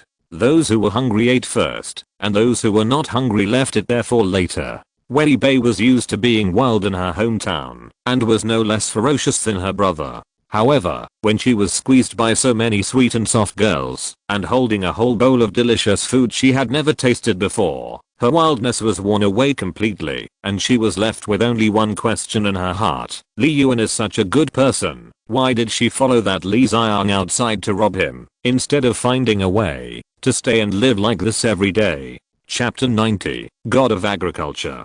Before going to bed at night, Wei Bei ran out to find Wei Qi and asked this question. Wei Qi, who was always carefree, suddenly realized, yes, he followed Li Xiang out. Wasn't it just to live a good life? For so many days, it seems that being hungry and full outside is not much better than being at home. The only full meal was eaten in Li Garden. The people in Li Garden are not like the black-hearted masters who are always cursing and swearing for the rich and unkind. They are kind people, and do things differently from other places. Why do they have to rob Li Garden instead of staying to be farmhands? The third day of the junior high school with uneasy enthusiasm, the brother and sister temporarily stayed in Li Garden and each took a job. Wei Qi helped the Luo family father and son and took care of the livestock. Recently, Li Ju has raised a few black goats and black pigs, all of which were sent here just after weaning. They are very delicate. These days, they are a little listless due to the hot and humid climate, so they need to add a few more people to take care of them.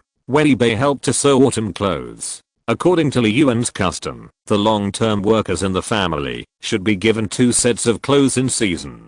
There are many things to do now, and there are a lot of long-term and short-term workers. There are some shortages in sewing, so some children who can cut and sew are recruited to help. Among the short-term workers recruited this time, there are more young people, just to select apprentices for Chusan and others, so that there will be someone to fill the vacancies after Chusan and others start their own business. Wu Shuangai, the son of Wu Guanjia, is promising, but except for Li Ju, everyone else hopes that Wu Shuangai, who is as honest and obedient as his father, will take over the job of housekeeper. As for Wu Xiaomei, the girl of the Wu family, she is as timid as a mouse. When she sees strangers, she hums like a mosquito. At least for now, it seems that she can't replace Yu Yaoniang or Chusan. Li Ju guessed that Wu Xiaomei was humiliated by Wu landlord at the end of last year, leaving her with psychological damage. Even Li Ju can't do anything about the troubles in this psychological world. We can only hope that Wu Xiaomei's future family will be patient and gentle to her, and use time and emotion to heal the scars. In order to make the talent more graded, Wang Dechen helped to select temporary workers with different ages and different personalities. He copied the information of these young men into a book, and sent it to Li Ju to read in his spare time. He also paid close attention to the situation at the North Gate. If there was any new discovery, he would quickly arrange to revise the book, until Li Ju took a fancy to it. In fact, Li Ju was very busy these days, and had no time to care about so many things. He just asked Wang Dechen to pay more attention. Besides, Li Ju believed in Wang Dechen's vision. This was equivalent to ours in later generations. No boss of a big company would interview interns himself. If ours and the employing department thought it was good, then it was done. Wei Qi and Wei Bei, the 2 siblings, did not rank high in Wang Dechen's little book. Wang Dechen's eyes were very poisonous. He saw the ruthlessness of the brother and sister. They were ruthless to others, and even more ruthless to themselves. He could also see that the 2 siblings were very active in their minds. They were not the kind of simple-minded talents that Li Ju preferred. Wei Qi and Wei Bei did not score high in Wang Dechen's opinion. Of course, it was not low either. There is no shortage of smart people in the world, and there is no shortage of smart people who can pretend to be stupid, but are loyal on the outside and traitors on the inside. Excluding these, among the remaining children, Wei Qi and Wei Bei can at least be ranked in the middle. 2 or 3 days later, Wang Dechen slightly modified the information, based on his daily wanderings to the North Gate and the results of everyone's work. He still needs to continue observing for a few more days, and the autumn harvest will come. The crops planted on the barren mountain this year are ordinary crops. Li Ju told the housekeeper Wu and others to deal with them on their own. The focus is still on the 2 acres of land in Lee Garden. Early in the morning of this day, Li Ju ran in circles and did boxing to warm up as usual. He returned to his room and just changed his clothes and came out, only to see that the nearest field was already crowded with farm hands who were taking turns to take a break. RZHU and the book boy were busy making room for Huang Zhi to prevent the scholar from being squeezed out and unable to see what was going on inside. Dying and weaving Chen held a fan to block the sun and turned his face to talk to housekeeper Wu and Wang Dechen. I secretly broke off a corn yesterday. Wow, it weighs 6 kgs. This is not the biggest one. Housekeeper Wu calculated with a wooden face. Our family planted a total of 1 mu of grain, and each type of grain is only 2 fen in size. We planted 603 corn plants, and a total of 926 ears were left. Just from these 2 mu of land, at least 500 kilograms of grain grew. 1 mu of land is at least 2000 kilograms. This is 3 times more than rice.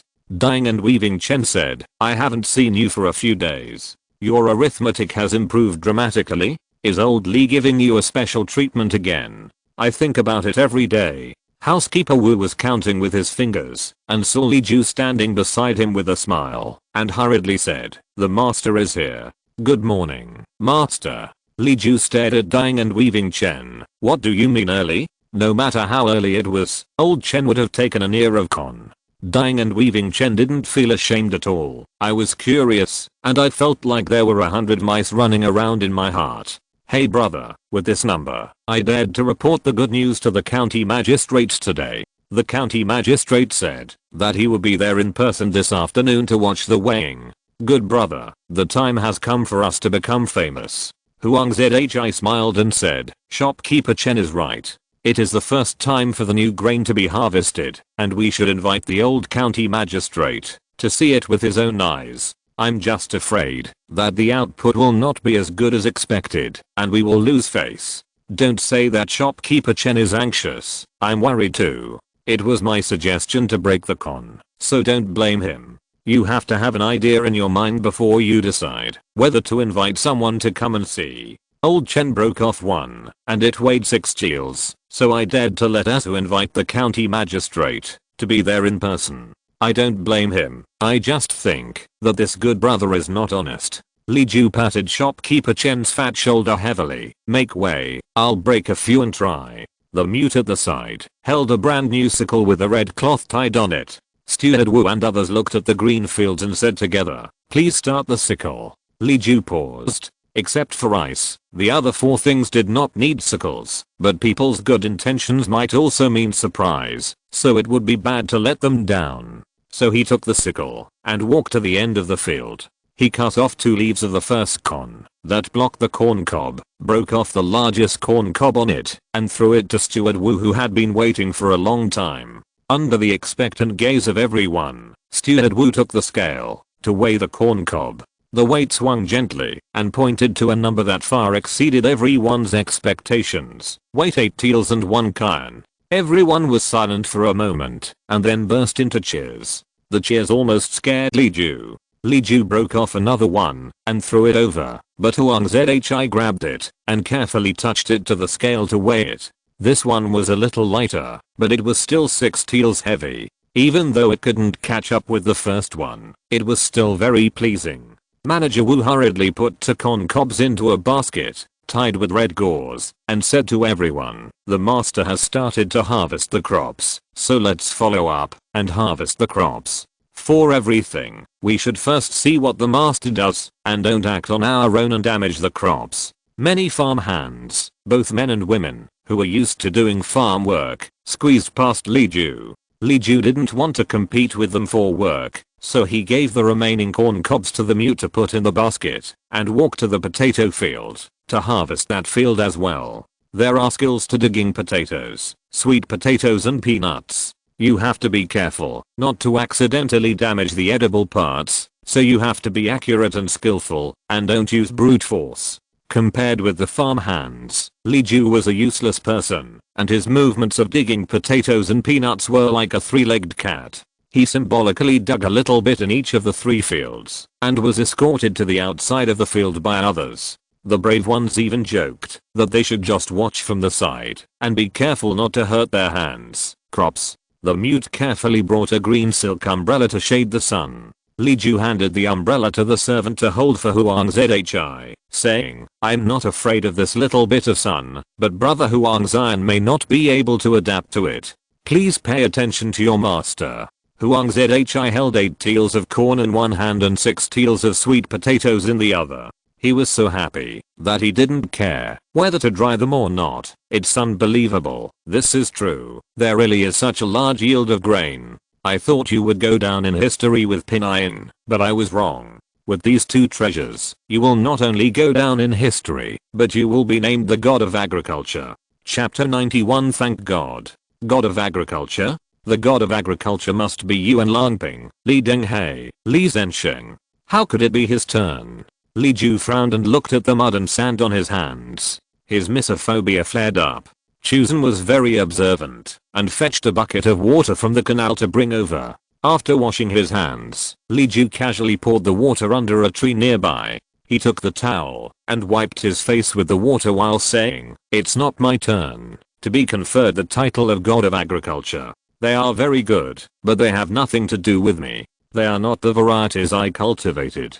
If anyone wants to confer a title, it should be the agricultural professors in my family, not me. Besides, they are only so good in the first year.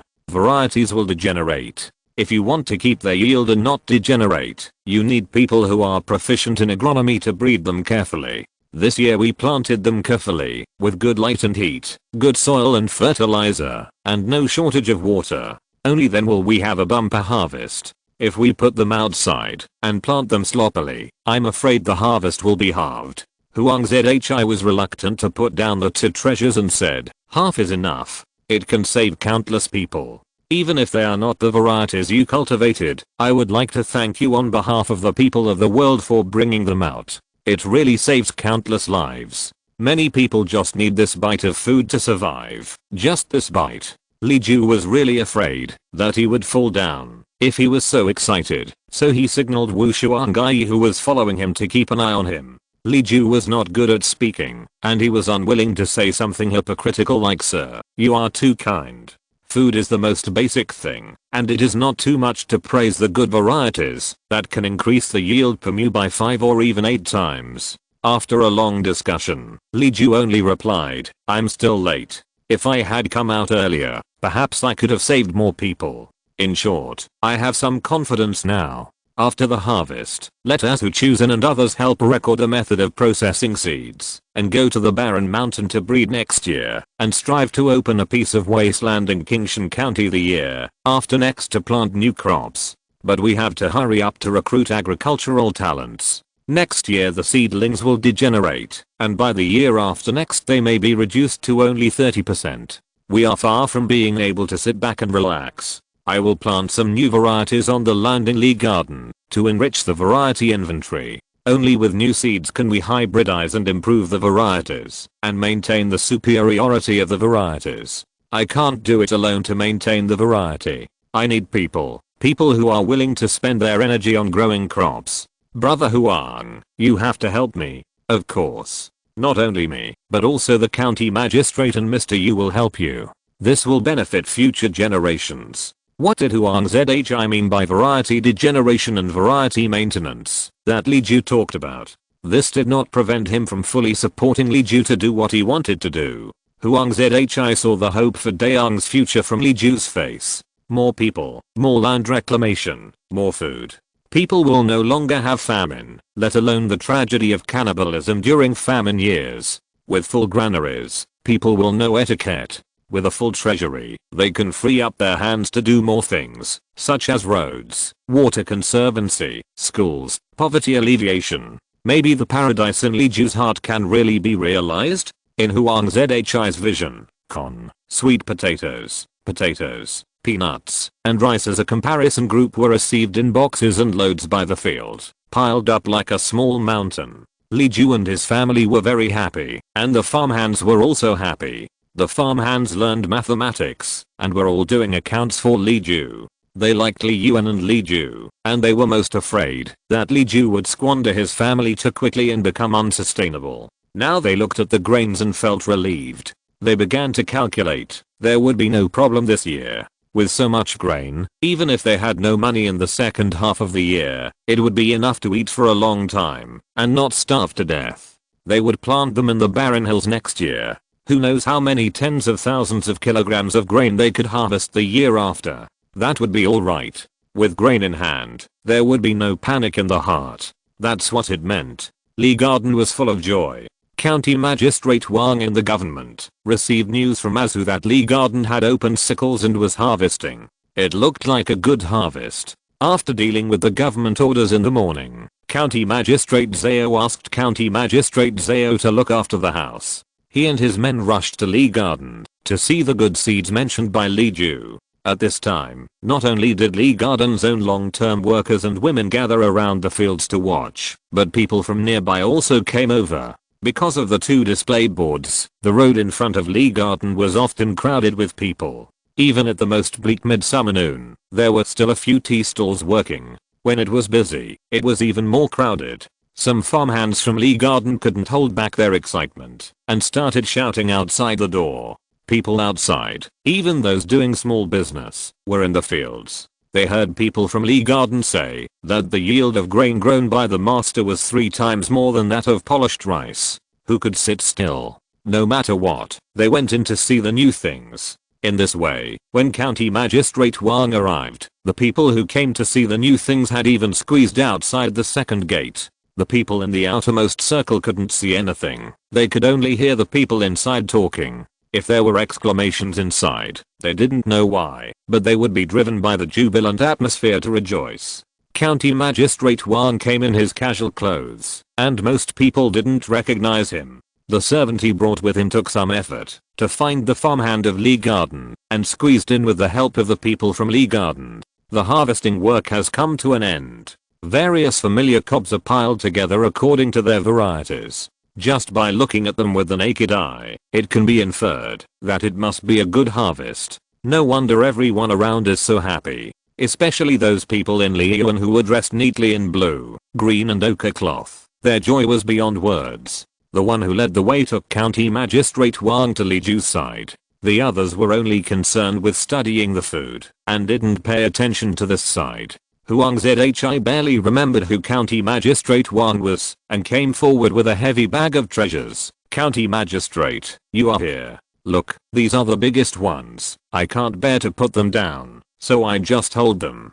This corn, 8 taels and 2 cents. This sweet potato, 7 taels, and these potatoes, half a catty each. You see, this is just a little bit, enough for one person to eat for more than 10 days. County Magistrate Wang took the biggest corn cob and weighed it in his hand, and it was about the same number. He had eaten the corn in Li Yuan and knew that some of the middle part was actually inedible. Even if it was a 50-50 split, the edible part of an ear of corn weighed 4 taels. Moreover, the cob part could be fed to livestock, and it could also be broken up to fertilize the fields. It could fill the stomach during the famine years. It was not bad to say that it could all be used as food.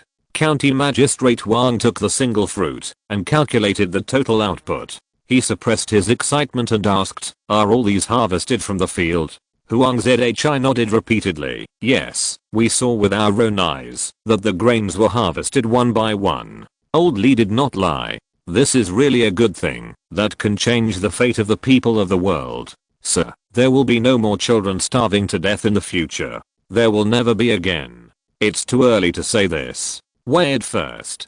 County Magistrate Wang actually agreed with Huang Zhi's words in his heart, but he was much more shrewd than Huang Zhi. He would not make a final statement about things that were not determined. He had to see the final number with his own eyes before he would feel at ease. Fortunately, the harvesting work was soon completed. Steward Wu and the farmhands turned the land deeply. After confirming that there was no residue, they asked several unskilled workers to go to the field to pick up the corn stalks and rhizomes. Everyone gathered all the grains together on the field and brought out the small whiteboard and scales used in the main class to weigh and calculate. Baskets of grain were carried up to the scale in different categories, and Yu Yaoniang, who was the best at arithmetic, counted and added them up on the side. Yu Yaoniang's math has already entered the algebra stage. For her, this arithmetic is as easy as pie, but she still calculates very carefully. 1 basket of corn, 47 caters and 6 teals. 1 basket of corn, 51 caters and 7 teals. Yu Yaoniang wrote a series of numbers on the whiteboard with a Qingshan pen, added them up vertically, and finally changed the results into Chinese numbers. The people in Liyuan knew the most basic characters, so they knew without anyone calling out the numbers. 2 mu of corn, 531 caters and 7 teals. 2 mu of potatoes, 596 caters and 4 teals. 2 mu of sweet potatoes, 701 caters and 8 teals. As a comparison group, 2 mu of japonica rice, before shelling, only 85 caters and 5 teals. The yield of peanuts was not high either, more than 150 caters, but this was not a grain, so everyone didn't care much about it, and their attention was all attracted by the first 3. For a moment, everyone was stunned.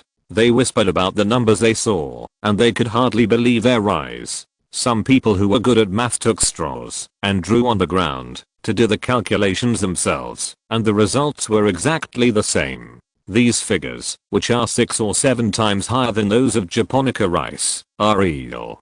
Converted into per acre yield, the highest yielding sweet potato has more than 3,000 kilograms. More than 3,000 kilograms. What does this mean? It is 10 times that of rice and 6 or 7 times that of miscellaneous grains. Huang Zhi had already figured it out in his mind. He said, no one will starve to death anymore. Although it was an exaggeration, he had a basis for saying it. The slightly noisy voices gradually disappeared, and everyone became quiet in the extremely joyful mood. Afterwards, led by someone unknown, the farmhands who were once poor people and rooted in the soil knelt down one by one in front of the grain pile and thanked God devoutly. Thank God. Thank the God of agriculture. There is food. No more hunger. Chapter 92. Affirmation from the County Magistrate. Sima County Magistrate had just arrived in Qingshan County incognito for 2 days. He walked along the cement road of Lee Garden, heard many strange stories about Lee Garden, bought several newspapers, read the latest issue of Lee Garden's Romance of the Three Kingdoms in Qingshan County, and believed 70% to 80% of what was written in the letter of County Magistrate Wang Liju, who lived in people's legends, made him very curious. So after confirming that the poor relief center and the farmland in the suburbs were all normal, the first place Sima County Magistrate visited was Lee Garden. He had just arrived at the Danan City, as everyone called it, and found the landmark building of Danan City 7 Three Kingdoms boards with white faces when he heard the words of thanks from Lee Garden. Sima County Magistrate did not believe in supernatural things, so he frowned when he heard this. Looking at the south gate of Lee Garden, the gate was wide open and no one was guarding it. There were many people nearby running in with children and women. The retainer who came with the county magistrate was very discerning and stopped a middle-aged man who was not in such a hurry. Hello, our master is from another place. I don't know what happened in your place. Why did he come to this place? The middle-aged man paused and said with a smile, his family always does things when there is nothing to do. Today I heard that there is an auspicious sign. Auspicious signs. Everyone wants to see this. The ancients said auspicious signs, that is, rare treasures and exotic animals appearing in the wild. Auspicious signs falling from the sky, red clouds all over the sky. Basically, they are arguments for the legitimacy of the regime. Obviously, this mysterious thing is not in line with the temperament of Sima County Magistrate. He hid his displeasure in his heart and turned around to leave at ease, but the gossip of several people behind him made him turn back. Incredible. We just calculated that 2 mu of land can produce 530 kilograms of corn. Call everyone in our family quickly and let's go and plead with Master Lee to get some seeds. 2 mu of land, 500 kilograms? Really? That's more than 1 acre of rice. That's still considered a small amount. There's also something called potatoes, which can produce 600 kilograms from 2 mu of land. I even suspect I heard it wrong. Stop talking nonsense, hurry up and go. Think about it, there are only so many seeds. If you want to get more, you have to act first. Several people hurriedly stopped others and ran away. County Magistrate Simmer paused and said to the retainer, "Did I hear it right? 2 mu of land produced 500 kilograms of grain?" The retainer was also suspicious. "It seems to be so. This, sir, shall we go in and take a look?" "Let's go, quickly." The people at the edge of the field knelt on the ground. County Magistrate Simmer couldn't squeeze in, but he could see the mountain of grain and the big whiteboard at the end of the field even from the outer circle. They couldn't understand the modern digital calculation process on the big whiteboard. The last row of capital numbers was very easy to understand. Although they didn't know what corn and other things were, just looking at the kilograms was enough to confuse Sima Junshao. The excited people thanked the unknown god for a long time before they stood up with each other's support under Li Ju's persuasion. People had the simplest respect. Even if Li Ju said that these foods were the result of their ancestors' hard work and optimization from generation to generation, they would still thank God. Li Ju didn't say anything about this. In an era when productivity was too low, they relied on the sky for food. They still had awe of the sky in their hearts, which was not entirely a bad thing. Therefore, after their emotions were slightly relieved, Li Ju said, "This bumper harvest is inevitable, but also unexpected. Due to various reasons, there may not be several times higher harvests in the future. But as long as we work hard, we can always double or quadruple it. To this end, there are 2 things that need your help, regardless of whether you are from Li Garden." The people of Li Garden naturally listened to Li Ju. Among those who followed to watch the fun, there were brave ones who said, "Master, just give me your orders.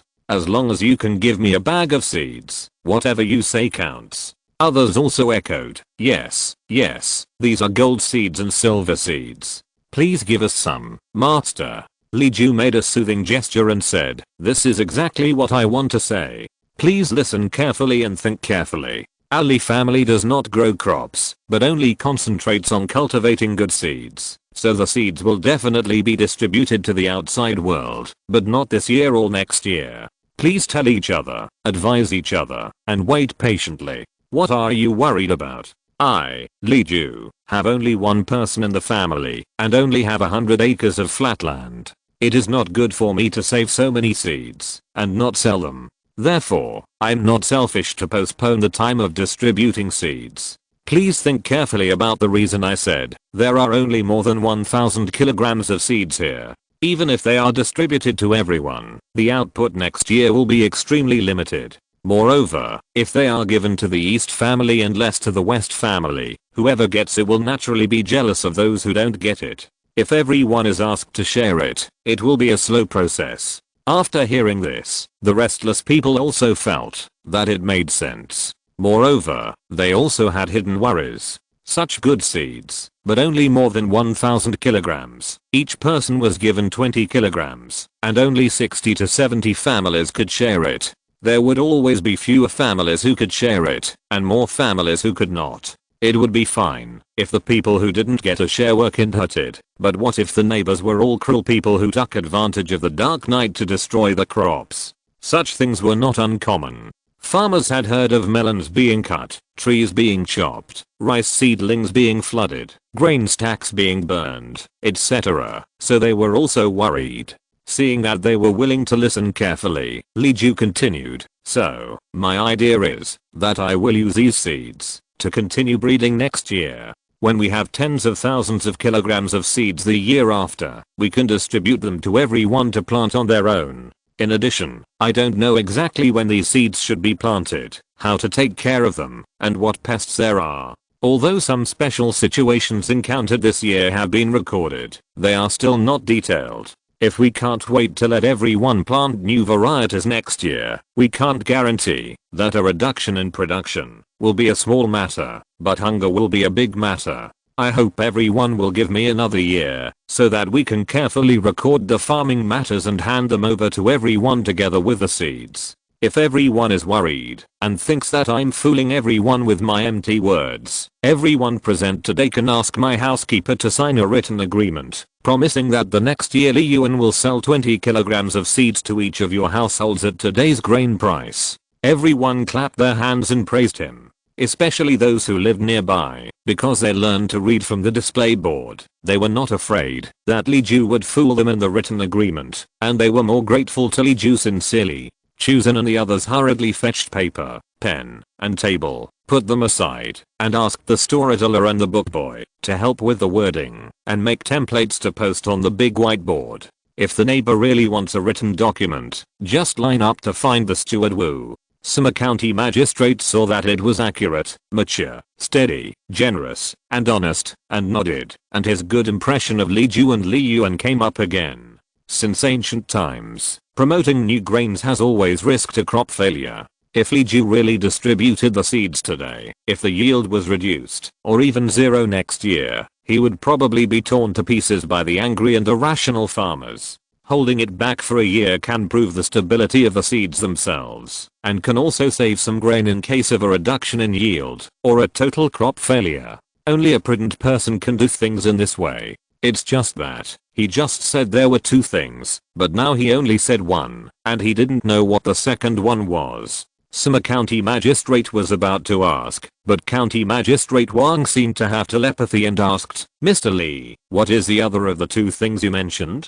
Chapter 93, The County Magistrate Visits. The second thing, of course, is to solve the problem of variety degeneration. Li Ju had already mentioned this matter to Huang Zhi, but in order to prevent everyone from having too high hopes and to try to recruit suitable talents, Li Ju still chose to publicly recruit suitable candidates. The second thing is more difficult. The 4 types of seeds you see today are the ones my ancestors passed down for cultivation. They will degenerate, and the yield will decrease year by year or even fail. This is a personal experience of my predecessors. It has already occurred, and there is absolutely no possibility of avoiding it. I need someone to help slow down, or even stop its degeneration. In the past, in my family, there were many gentlemen who specialized in seeds. They were all gifted bachelors who spent their entire lives in agricultural and animal husbandry schools, concentrating on exploring the cultivation and breeding of crops and livestock, but now they are gone, all gone. Li Ju tried to use simple words to describe it, and even deliberately left some time for them to understand.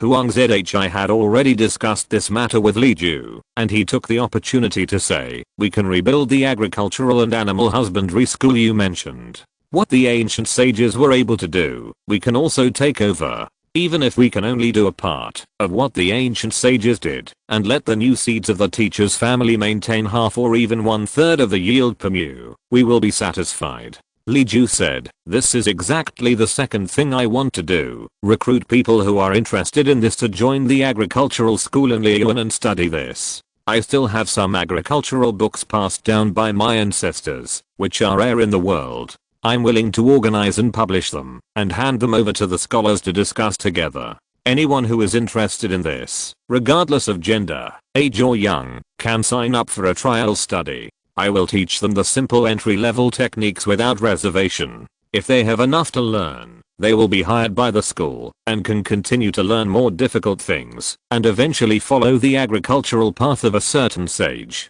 Because agronomy is not included in the imperial examination, if you really come to sign up, you must understand that everything you learn is for crops and livestock, and is useless for the imperial examination or official career. This was not meant for the people present. Most of the people present were ordinary civilians, and the possibility of a suitable talent hidden there was close to zero. Li Ju hoped to spread the word through them, and recruit a group of agricultural talents who were willing to dedicate their lives to cultivating crops and breeding livestock.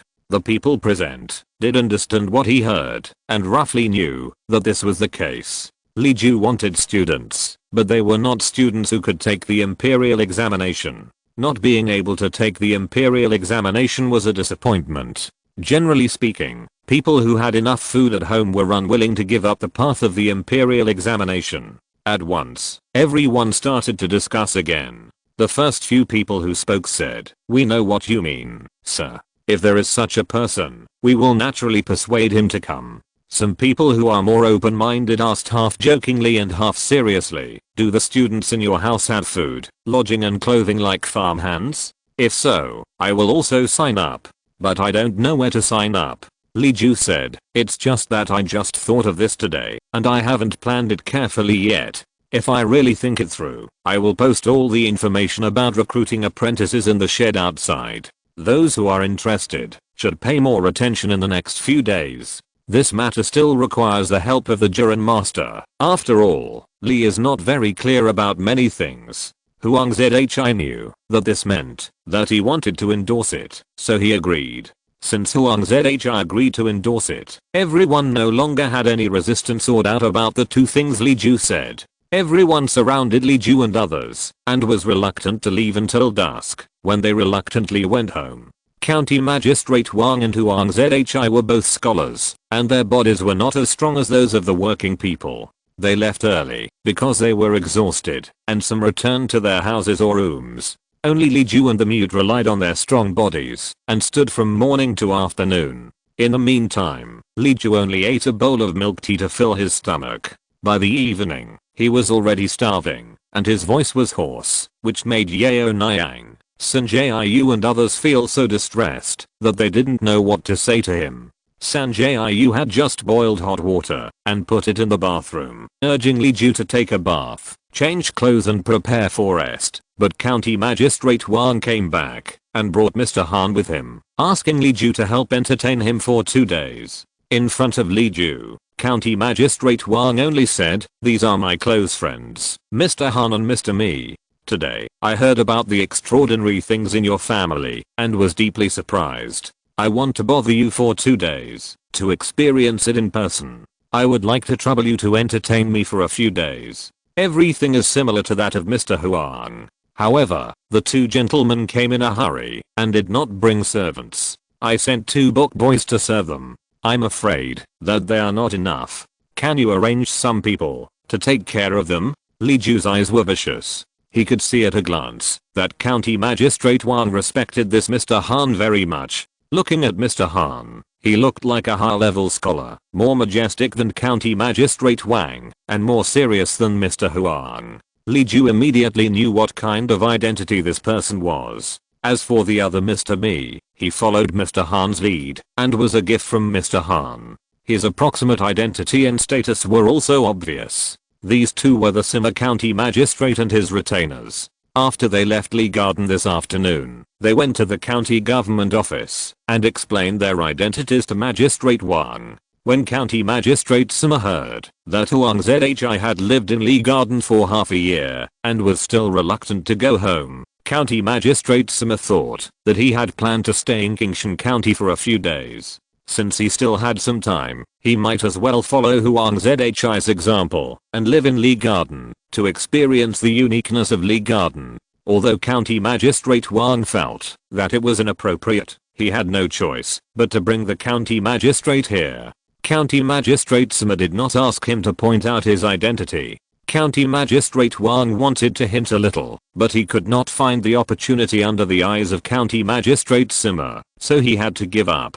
I think Li Ju is very sensible and will not make any inappropriate arrangements, so there is no need to worry too much. Li Ju then called the housekeeper Wu to place the 2 guests in the east wing and ordered 2 smart and clever people from the long-term workers to come. They would not go to the barren mountain for a few days, but only listen to the instructions of the 2 guests in Lee Garden. County Magistrate Wang watched Li Ju settle the 2 county governors. In the end, he did not find a chance to tell Li Ju to be careful, so he had to say goodbye. Before leaving, he repeatedly told Li Ju to take good care of him. After Li Ju promised repeatedly, he left. Li Ju probably guessed the origin of Sima County Governor, but pretended not to know. He still made a list of Li Yuan's schedule with Sima County Governor, just as Huang Zhi arranged when he was a guest. Sima County Governor was not as pure as Huang Zhi and was not curious about Li Ju's daily life. Sima County Governor did not think that the kindness that outsiders admired was special. The nobles in Beijing, Jinling and other places, especially those families that were upper class figures in the previous dynasty, were also very kind to slaves. Li Ju's publicly announced origin was the last heir of the hidden family. Because all the family members in his family were gone, he had to step into the world. In the eyes of Sima County Governor, Li Ju's kindness came from the character and courtesy of the aristocratic family, and there was nothing strange about it. As for King Shenpen, Soap, and Queer Clock, they are all among the strange and lewd skills, not the things that gentlemen and scholars should pay attention to. If they have, it is good. If not, it is nothing, and it does not affect anything. In addition to the new varieties of grain, Sima County Magistrate is only interested in the lessons learned by the long-term workers in Lee Garden. In ordinary families, even the proper mistresses and young ladies do not arrange for the study of their own long-term workers. However, Li Ju has put a lot of thought into the studies of his long-term workers. This is the most special thing about Lee Garden in Sima County Magistrate's eyes. Therefore, Sima County Magistrate only proposed to follow Li Ju to the school for 2 days of courses. After Li Ju readily agreed, he felt that everything was ready. Chapter 94, The Robbers, Part 1. This night was destined to be an uneasy night. Harvesting, weighing, counting, carrying, registering, and storing. After a busy day, people were excited but tired. They slept a little later than usual, but their minds were still full of food.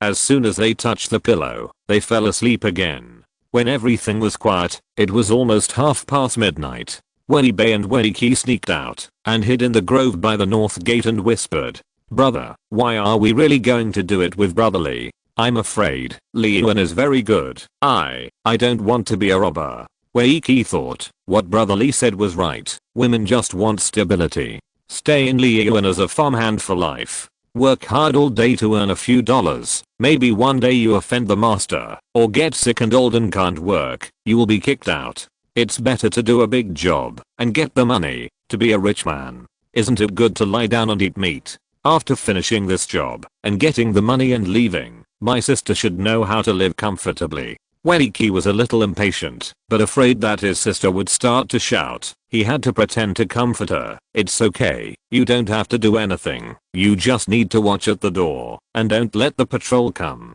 Even if we don't succeed, it won't bother you." But Wei Bei wanted to say that Li Xiang usually relied on his strength to bully the town with a few so-called brothers. Even if he really succeeded tonight, there was no guarantee that he wouldn't take it all for himself. But Wei Qi was too lazy to listen anymore. He pushed his sister to the north gate to get some fresh air, and he thought of a way to deal with the night guard tonight.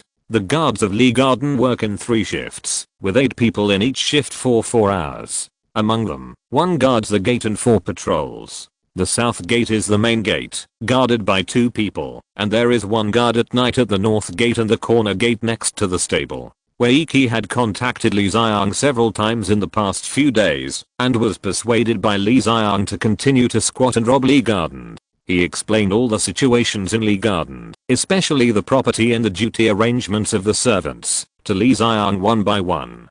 Finally, Li Xiang decided to sneak into Lee Garden from the north gate. The south gate is the main gate, which makes too much noise. There is also a second gate. After entering the gate, there are always people in the back house, and there are several long-term workers living by the second gate. There is a cattle shed at the west corner gate. The cattle are very vigilant, and they are afraid that their shouting will alarm the father and son of the Luo family. In addition, there are many people living in the west, and there are 3 or 5 toilets. They may be caught by those who get up at night. Although there are more than 10 temporary workers living at the north gate, the temporary workers come and go frequently. Many people work today and stop tomorrow, or suddenly don't go home at night.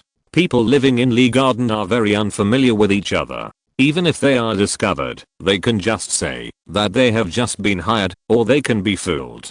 Except for a few who were familiar with Li Yuan, the other day laborers were relatively unfamiliar with him. Even if they had any suspicions, they were afraid to speak out. Wei Qi calculated the time. There would be a patrol at 3:15 am, and the next one would be 2:15 am later. 2:15 am was enough time for Li Xiang and his men to come in, open the north gate, and let the brothers in. Li Xiang's initial plan was to steal. He opened the north gate and asked his 2 brothers to scare the day laborers, then tied up the 4 night patrol men, and then split the troops into 2 groups. One group would sneak into the warehouse and move the good things in the warehouse, and the other group would go to Li Ju's house, take the women's nest, tie up Li Ju and capture his sister or mistress to threaten him to take out the money. This was going well. If it didn't go well, they would band together. First subdue the long-term workers in the west, then deal with the women and Li Ju in the east, and kill them all after the robbery, and burn them all. If Li Ju knew what was good for him, he would threaten him to prove that they were all his relatives, and then force him to write a deed to leave the house and land to them, so that they could legally obtain the manor. In the countryside, they all did this. If a man died in a family, the man's brothers would most likely force his wife and children to death or sell them, and then occupy all the deceased's property. There were also kind people willing to take care of orphans and widows, but it was really rare. If the deceased had no brothers, it would be the families with the most people in the village who took over the property. This is how Li Yaoniang was bullied by his uncles when he was a child. His mother was accused of adultery and thrown into the water and drowned. He was sold to the town as a slave as an adulterous child. Later, when he grew up, he killed the rich and unkind old man and took other guys back to his hometown, arrested the people who forced his mother to death one by one, and forced them to jump into the well and die. As a result, the clan became afraid of them and tremblingly spit out money and land. So Li Yaoniang found a new way to make money. It was common practice for him to force a family to death and pretend that they committed suicide, or to find an excuse to execute and drown them. Whenever he saw one was weak and vulnerable, the night watchman walked over, and a moment later, a few sudden quail calls were heard, which was the agreed signal. Waiki looked in the direction of Wei Bay, and there was no movement, so it was safe over there. He walked out from the shadow under the tree, dragging a bolt towards the gatekeeper, and said with a smile, "Uncle Hu, I just wanted to go to the bathroom, and I couldn't find where I live when I came back. Can you point it out?" Uncle Hu turned around and pointed behind him, and then Waiki hit him hard on the back of his head with a stick, and he fainted on the ground. Waiki tied up Uncle Hu with the belt he had brought in advance, blocked his mouth, and dragged him to the empty house next door, then opened the north door, and heard a few quail calls, and Li Yaoniang, who had been lying in ambush for a long time, appeared with a group of people. Li Yaoniang patted Weiki's shoulder with satisfaction. "Good job. In the future, if I have a bite of meat, you will definitely have a bowl of rice. Let's go. Let's deal with everyone first." Li Yaoniang's plan was based on this era, secretly subduing and defeating them one by one. But Li Ju's security measures were not based on this era. Since he knew that there was no surveillance in this era and human life was still fragile, no matter how peaceful the world was, there would still be many bandits and bullies. How could he leave a room full of old, weak women and children there and sleep soundly at night? Arrange the alarm for the storage center. Even if the power supply problem cannot be solved in a short time, the stock will be enough for hundreds of years. Li Ju placed magnetic alarms at the entrance of the building where the women lived, the separate passage of the warehouse building, and the main entrance of Li Ju's main building, and the small door on the rooftop. The alarm switch would be turned on at bedtime. When the mute went in and out by himself, there would be no sound. If he turned off the alarm and opened the door again, if an outsider broke in, the alarm would sound. Li Yaoniang and his men took down the temporary workshop in the dark and covered the mouths of the temporary workers one by one and tied them up. The few who struggled hard inside had to suffer and were beaten to death by Li Yaoniang. Then they split into two groups according to the plan, one to the warehouse and the other to the east courtyard. Li Yaoniang heard that Li Ju was as tall as a bear and was worried that others could not handle Li Ju, so he personally led the east courtyard team and rushed straight to Li Ju's small building with great momentum. Just halfway, when they were still looking for the door to the east courtyard, by comparing Weiki's description, a sharp alarm sounded through the sky, and then noisy noises came from the houses in the east and west, and the windows that were dark just now lit up one by one. Li Yaoniang sat up from the bed, grabbed his robe with one hand, and put it on, picked up the long knife at the head of the bed with the other hand, walked quickly to the window, and looked outside. I saw a lot of people moving around in the warehouse, and in the corridor between the east and west courtyards. It was very abnormal.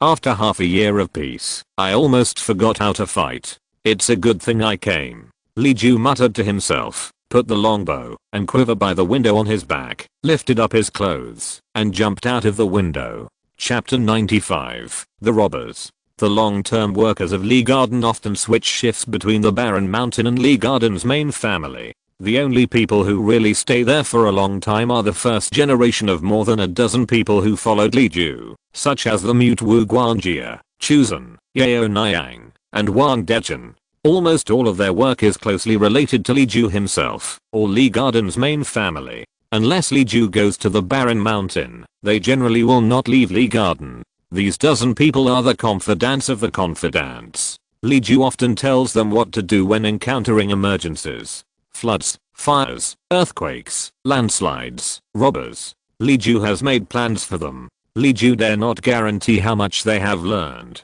He has enough patience with these people and did not bring out the requirements for training soldiers when he joined the army. However, he has nagged them many times in the past 6 months. They still know what to do, right? Li Ju flew down from the upstairs and rushed to the noisy place in a few steps. He saw several strong women and men from the west courtyard fighting with a group of people in tattered clothes. Butler Wu took the lead, waving a wooden stick as thick as a bowl and rushing in front. In front was a woman carrying a board as a shield, followed by Wang Dechen and several other familiar men, all holding reinforced bamboo to block the bandits' weapons. Very good. Although it was a mess, it was still in good shape, especially Butler Wu and Wang Dechen, who dared to rush in front and would increase their salaries later. Li Ju pulled out an arrow from his quiver and put it on the red bow brought by Hyundai, aiming at the bandit who was rushing in front, and was shot out an arrow. The short arrow made of carbon fiber alloy instantly shot through the bandit's chest and nailed it to the wooden pillar. The bandit who was shot by the arrow wailed and fell to the ground. The arrow feathers nailed to the pillar were still trembling. The other bandits were obviously shocked and panicked. Wu Guangjie was overjoyed when he saw this and shouted, "The master is here. Don't panic. Form a formation according to what the master said." Li Ju put on another arrow and aimed at another robber with a knife. Without saying a word, he shot another arrow and hit the man's right chest. The man screamed, and the knife in his hand fell to the ground with a muffled collision sound. Li Ju said, "Sanjiu takes the sisters to protect the guests and takes Mr. Huang to the east wing. Don't let anyone hurt them. Find 2 more people to report to the police on the 3rd and 18th day of the first lunar month. Old Wu, you all go to the warehouse, and Aunt Wu asks the rest of the people in the west yard to follow. The rest here will be left to me." "Okay. Sisters, let's retreat." Sanjiu knew that Li Ju kept his word. She was worried that Li Ju would face so many bandits alone, but she could only do what Li Ju said to reassure him. Li Xiang's second plan was counterattacked before it was implemented, and 2 of his brothers were killed. When he heard Li Ju arrange people to report to the authorities in an orderly manner, he was already terrified.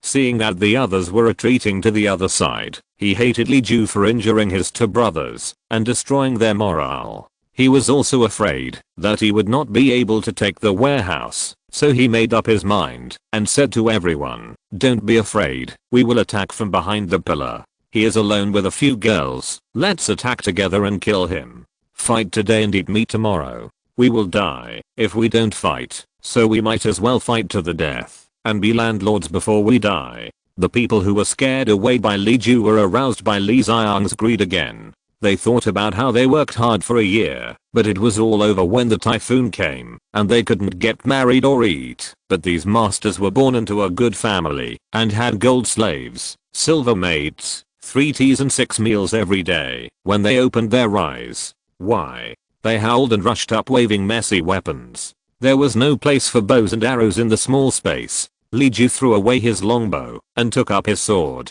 He was good at long-range combat and also the best at close combat. Modern top-level material science has created extremely sharp and solid longswords, which can cut through wooden sticks and rusty iron like tofu. Nothing can stand up to the blade. Not to mention that a chicken or a dog can get crude copper and iron. Even the iron tools used by the elite of the court will still make them kneel. Li Ju's skills were tempered in actual combat, competitions, tasks, assessments. It took a lot of hard work to get out of it. Such skills are no different from taking a leisurely stroll in the garden when used to compete with the mob. The overly narrow space was also beneficial to Li Ju. The narrow corridor only allowed 3 or 4 people to squeeze forward at the same time. Although the robbers seemed to be numerous, in fact, only the 3 or 4 leaders could use their fists and feet. He hacked and chopped down 4 of them, and the rest had been awakened by their companion's blood, revealing a hesitant expression. Li Ju did not relax at all, and continued to harvest the bandits with the knife in his hand like the pen of the king of hell. Li Yaoniang saw that the situation was not good, and quietly retreated to find a chance to escape, but Li Ju caught the opportunity when he turned his head and cut his shoulder with a knife. The knife was heavy, and Li Ju was very strong. Not only did he cut off Li Yaoniang's arm, but he also knocked him to the ground. Li Yaoniang screamed, and then stopped moving completely. Without the leader, the rest of the people immediately lost their fighting spirit. Li Ju saw their appearance clearly in the moonlight, unkempt, skinny, and their exposed arms, legs, and upper bodies were more or less injured over the years. Their ages ranged from 10 to 50 years old. Some were hunchbacked, and some were hunchbacked.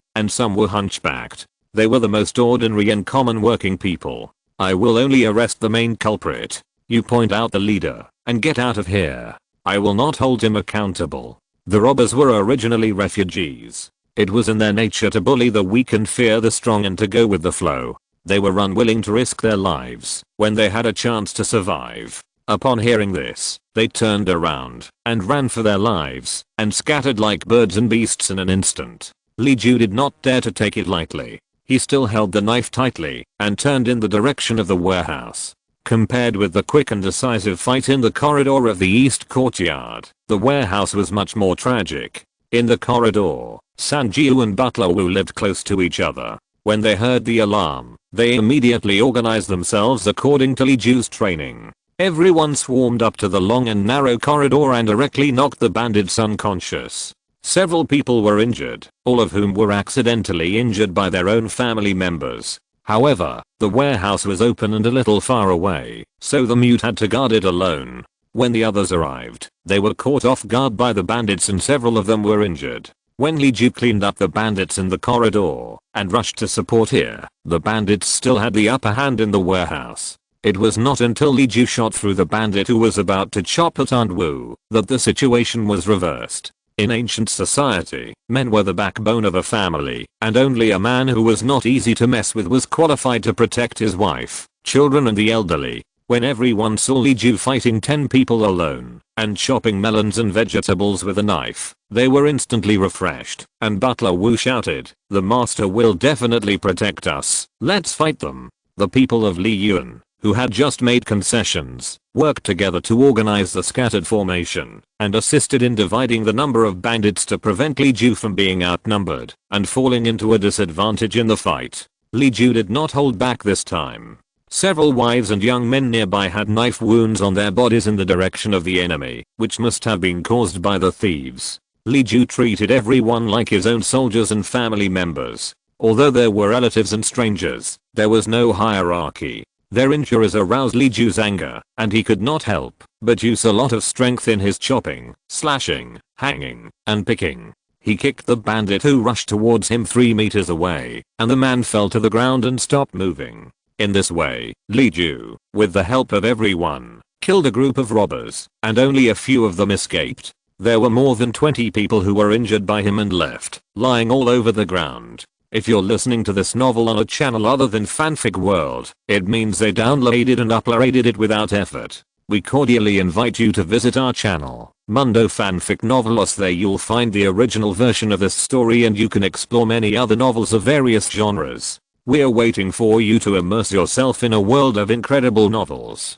Chapter 96, King Kong's Angry Eyes. The battle in Li Yuan was drawing to a close, and the government runners also hurried to the scene. With the testimony of Mr. Huang and the governor Sima, and many people still alive, there was nothing to worry about what happened last night. Even if a few bandits died of serious injuries, it was not Li Ju who resisted in self-defense. Even Wan County Magistrate and others admired Li Ju's courage and bravery. As the master of the house, he did not hide behind his servants, but fought with the robbers to protect his property and everyone. Li Ju had at least one benevolence, and one brave in the 5 words wise, trustworthy, benevolent, brave and strict. The case was clear, and the law was there. Li Ju did not intend to pursue it relentlessly, and the matter would be settled quickly. The robbers were imprisoned, and their bodies were exposed. They just had to wait for Li Ju to calculate Li Yuan's losses, and then punish them. Li Ju was not in the mood to pursue the robbers. Li Yuan suffered heavy losses, not property, but people. Mr. Huang talked with County Magistrate Wang for half a night, and when he got up early the next morning, it was already past 12 o'clock. He made a breakfast of milk tea and various diced fruits to fool them over, and asked Wu Shuanggai, "Has your master woken up?" Wu Shuanggai said, "The master didn't sleep all night, and is still waiting at my brother's place." Huang Jiren sighed and said, "In that case, I won't bother him for now. I'll talk to Mr. Han. You don't have to worry about us. We'll take care of it. Don't hang around me either. Go to your master's place and take care of things." Wu Shuanggai was also worried about his parents and sister, so he bowed to Huang Jiren, carefully retreated, and ran away. Huang Jiren sighed again, picked up the snack box that Li Yuan had prepared for him, took a book with him, and went to the East Wing to find Sima Junxiao to read and calm down. All the injured people in Li Yuan were lying in the main hall, each with a folding steel bed, a mattress and a blanket. Li Ju invited 4 or 5 trauma doctors from outside to bandage and apply medicine to everyone. The medicines used were all modern products from the storage center, with first-class effects in debridement, hemostasis and anti-inflammatory effects. After one night, everyone except the mute had been properly treated.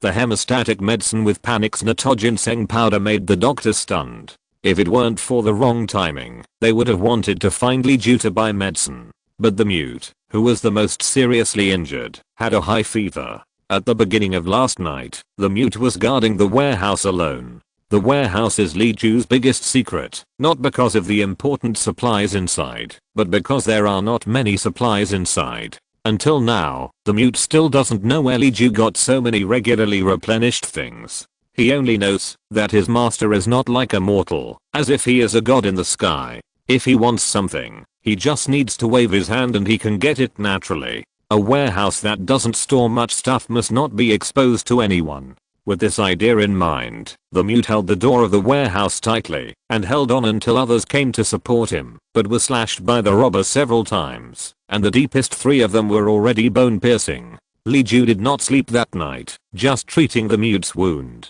The trauma doctor who was helping him was shaking in his legs. It was the first time he saw someone sew up a wound with a needle. The shiny steel needle passed through the muscle, fat and cortex to lead the thread back and forth, and several onlookers almost vomited on the spot. In addition to treating the wound, there is also fluid replacement to deal with blood loss. Li Ju originally wanted to use a blood test strip to test the blood type and then directly transfuse blood, but the risk was too great, and he was afraid of causing misunderstandings from others, so he chose saline and sugar water for fluid replacement.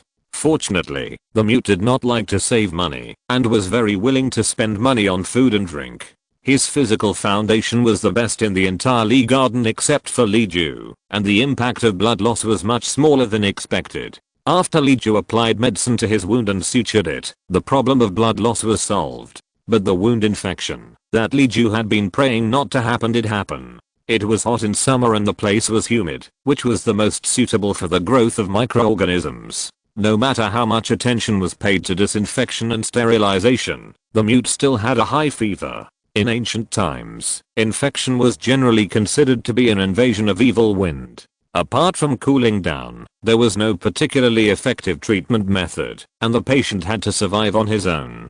Yu Yaoniang and others cried bitterly, especially Yu. The mute was very kind to her when they were in the chicken feather room. At that time, they didn't know whether Li Ju was good or bad, and the mute even stepped forward to protect her. In Yu's heart, her daughter was first and Li Ju was second, and then the mute and Yaoniang were ranked in no particular order. The doctors boldly advised Li Ju, whose face was as black as iron, "Young man is young, and in excellent physical condition. I believe he can survive. Yes, the master has tried his best. If it fell to us, we couldn't even stop the bleeding.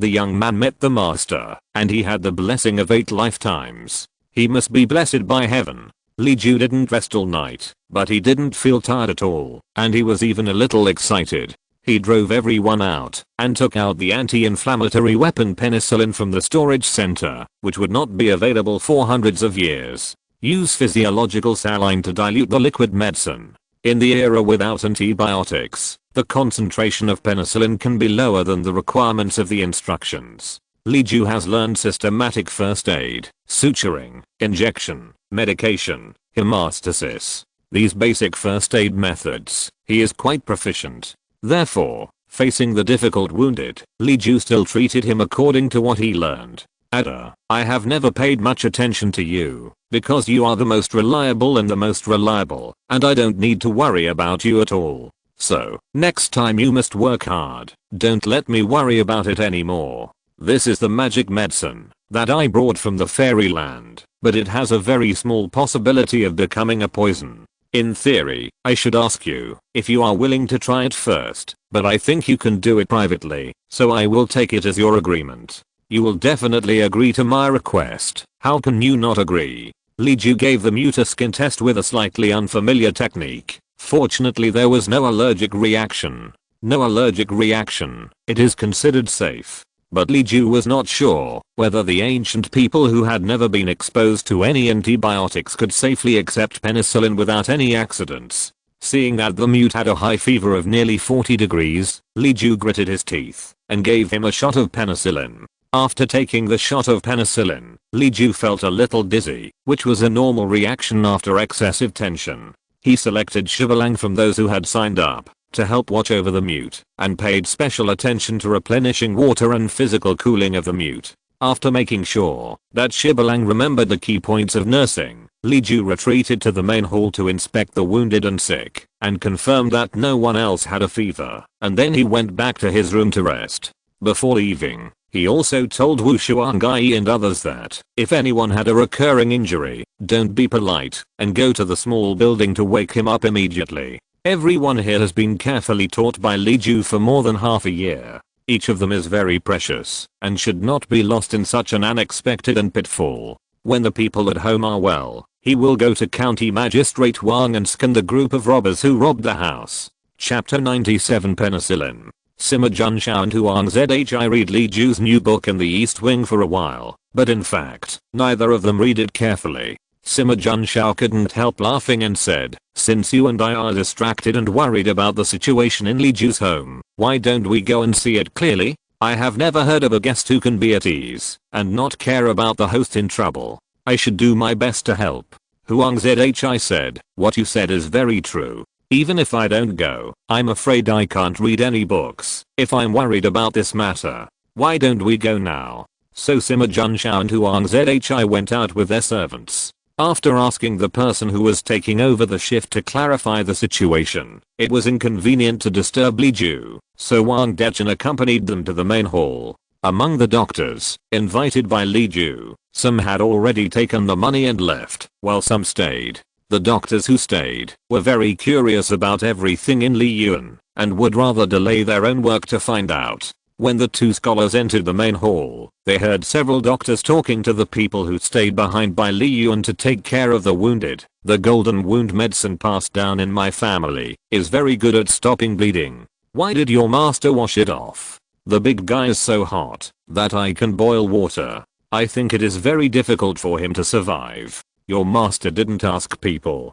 to boil medicine for him, but went to rest so confidently. My prescription is a proven prescription. You should try it anyway. I said that the wound should be burned with red hot iron, but your master used needles to sew it. How can human flesh be the same as cloth? Isn't this taking human life lightly? Sima County Magistrate and Huang Zhi looked at each other and had doubts at the same time. They both read medical books. They may not know how to diagnose a disease by taking a pulse, but they have extremely rich theoretical knowledge. They just felt that according to the doctor's statement, Li Ju seemed to have handled it inappropriately last night. Furthermore, the patient had a high fever, and it was said that only liquor could be used to reduce fever, and then supplemented with decoctions to clear away heat and detoxify. It sounded like Li Ju would not do that. Li Ju did not look like a master who would take human life lightly, but he did not know what he was planning. The county governor then asked his boy if he knew how good Li Ju's medical skills were. The boy replied, "The master has never treated anyone, and we do not know. I think the master is omnipotent and must know. This means that he may understand or not." Huang Zhi looked at the small room in the main hall and said, "Is that the dumb big man in your family recuperating in there?" The servant replied, "Yes. The master has instructed that no one, except 18, is allowed to enter. He said that the room has been disinfected and sterilized. If we go in, we will bring dirt with us, which will affect the recovery of our elder brother. We don't know, and we dare not ask." Huang Zhi was worried that Sima County Magistrate would be curious and want to see what was going on, so he hurriedly said, "In that case, let's not go and see the injured here. If your master wakes up and is in good spirits, please let us know. Just say that Mr. Han and I have some questions and want to ask your master to answer them." "Okay, I'll make a note of it." Sima County Magistrate and Mr. Huang walked around the main hall again with their hands behind their backs. They saw that everyone's injuries were either minor or serious, and they were all bandaged with white mesh cloth, and there were traces of medicine on the white cloth. Some of them were pale, and some were flustered, but they were all in good spirits. There were also brave ones who were explaining what happened last night in the corner with great excitement. In a flash, our master rushed out from the side, and with his palm leaf fan-sized hands, he shot 3 arrows at once. 1 arrow hit the bandit leader in the face, 1 arrow hit the left general's right shoulder, and 1 arrow hit the right general's left shoulder. He then slashed with his sword and split the little minion's body in half. Wang Dezhen was afraid that it would be considered as Li Ju's exaggeration, so he stopped him. "What nonsense are you talking about? The master is not a godlike soldier." Sima County Magistrate smiled and said, "It doesn't matter. This is how folk legends come about. Last night, your master showed his skills and protected the family property and servants. Even though he said something exaggerated, it was originally to praise the bravery of brotherly and encourage everyone to fight against foreign enemies to protect their property. It is also very good." Then, the county magistrate Sima whispered to Mr. Huang, "I didn't know there were such bandits under my jurisdiction. It was my fault and that of county magistrate Wang. Fortunately, they chose a Li family and didn't let them succeed. If they had gone to another family, wouldn't they have seen another family crying?" Mr. Huang said, "Last night, I vaguely heard an accent that didn't seem to be from our area. I'm afraid they were refugees from here. I heard that there were 2 typhoons in the south this month. I'm afraid they were refugees from the south. It has nothing to do with the county magistrate. How can it not be my business?" County Magistrate Sima waved his hand, not wanting to say more. He just chatted with the people who had just been stopped by Wang Dezhen, asking about the details of Li Ju killing the robbers last night. This conversation lasted until noon, when the kitchen sent food, which was the usual vegetable soup and rice. Those who were injured and had worked hard last night were given an extra bowl of milk and an egg, which was the usual sick meal. Xiaolian took a separate box to the inner room and handed it to Shibalang. Shibalang poked his head out from behind the curtain and said with a smile, "Good girl, can you help me get another bowl of soup? And the sugar and salt water that the master asked for, 1 bowl too. Big brother is awakened, his fever has subsided." Before Xiaolian could respond, several doctors had already surrounded her. "Is the fever really gone? Are you kidding us? Can you let us in to see? What medicine did the master use?" "No, the master won't let anyone in. Wait until the master comes and ask him." Shibalang was at a loss. He was so scared that he pulled the curtain back and dared not say a word. Sima Junshao and Huang Jiren were also very curious, but they didn't understand what the doctors couldn't figure out, so they could only wait for Li Ju to come and answer in person. In any case, the mute was out of danger and regained consciousness, which was always worth everyone's relaxation. Anyone who knows a little about medicine knows how difficult it was for the mute to escape death this time. Especially the doctors who saw the mute's condition last night were amazed and wanted to dig Li Ju up immediately to ask him the truth. Even when lunch was handed to them, the doctors were still arguing about what medicine Li Ju used. Sima County Magistrate and Huang Jiren were just beginning to learn about medicine. They became curious when they heard them discussing the theory of the 5-element and the method of using medicine. They did not care about the difference in status and moved to another place to discuss the mute's injuries with the doctors. It was a rare opportunity for the doctors to teach the scholars, especially when one of them was a famous scholar in the county. The doctors were afraid that, if they did not explain it carefully enough, the scholar would look down on their skills. The master should have never experienced it, so they don't know how serious it is. This knife wound and smallpox, cold, puerperal fever, etc. all have the same symptom, that is, a high fever that does not subside. Chapter 98 An Opportunity. Although the ancients could not accurately determine the cause of fever, they were keenly aware of the connection between fever and physical injury. The symptoms listed by the doctor are the same manifestations of different diseases. Once the high fever does not subside, the patient will be in danger.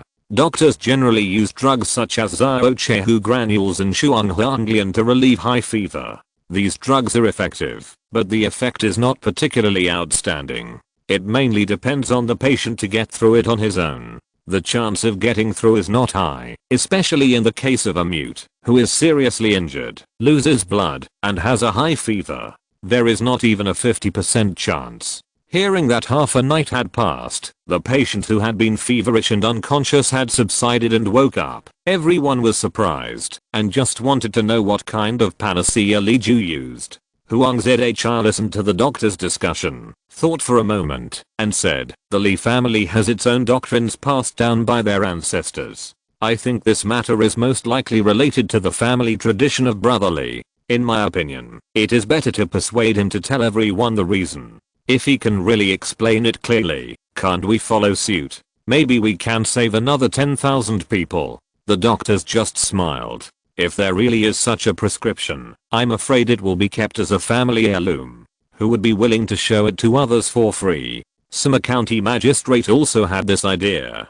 Huang Zhi saw their doubts and did not argue. Li Ju was an idealist. He was sure that Li Ju would never keep it to himself. But Huang Zhi also had some doubts. He did not doubt Li Ju's mind, but what medicine Li Ju used. As the doctor said, the complication of various injuries and diseases, fever, is both critical and difficult to deal with. If Li Ju really had an easy solution, why would he hold it back until now? Li Ju slept for more than 2 hours and woke up at noon. He hurriedly ate some fried rice and rushed back to the main hall. Seeing Sima Junshao and the other two were also there, Li Ju greeted them and went straight to the small room to visit the mute. The mute's physical foundation was really good, or maybe people of this era had the most grassroots life, and a drop of water and a handful of soil could make a flower bloom. In short, his face was still pale, but he could already make an ambiguous sound of R in the direction of Li Ju.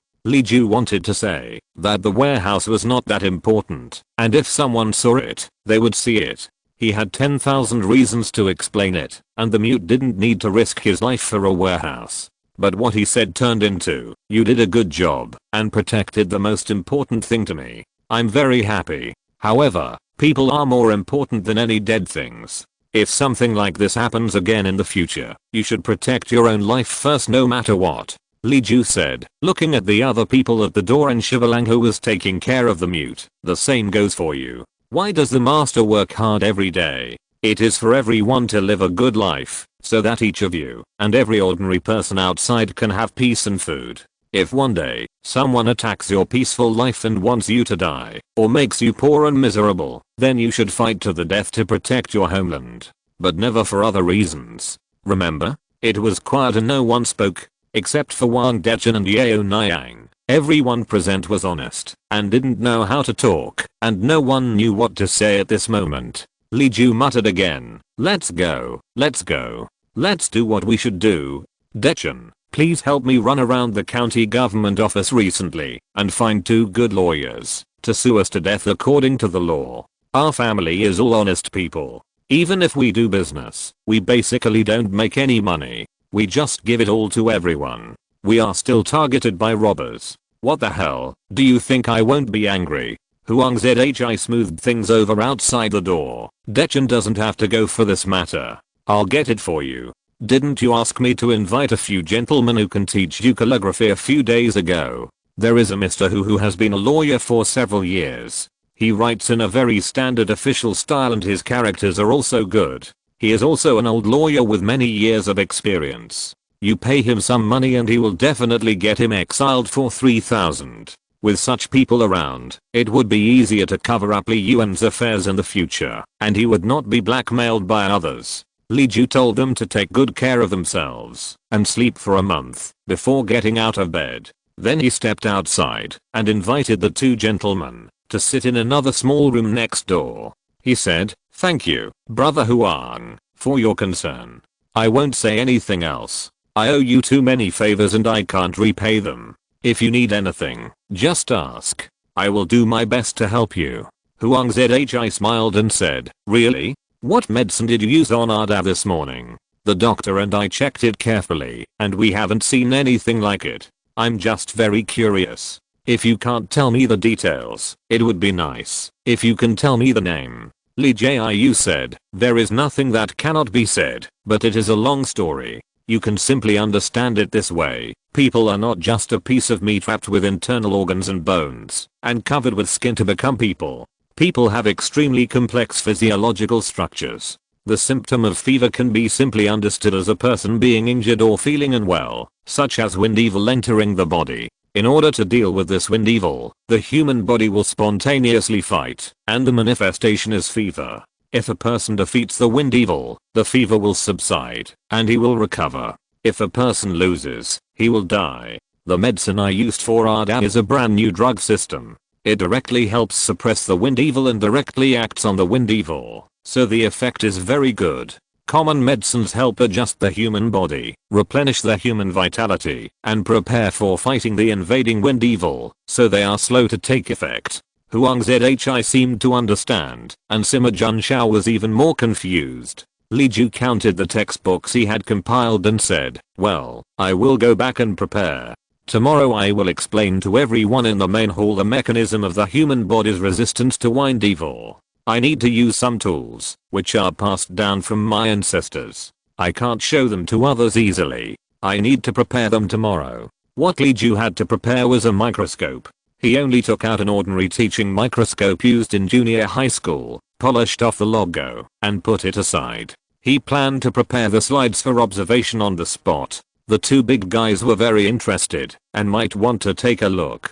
Taking the pre-prepared slides might make them feel that there was a suspicion of fraud. It would be better to take samples on the spot. Unfortunately, the teaching microscope was not advanced enough and could not be used for virus analysis, but it was more than enough to observe parasites and ordinary cells. While their thinking is not rigid yet, and while there is still room for the theory of investigating things to gain knowledge, we should quickly popularize basic science to them. Maybe there will be scientific miracles. Let's get the astronomical telescope and arrange the natural geography tomorrow. Environmental climate and biological science will definitely have a miraculous effect on improving the current productivity. Li Ju didn't want to jump so quickly. The knowledge level of Li Yuan people is just enough to recognize words. Even for Yu Yaoniang and others, reading is not a problem, but the words they can write are only a few hundred commonly used, and they don't have the foundation for in-depth learning.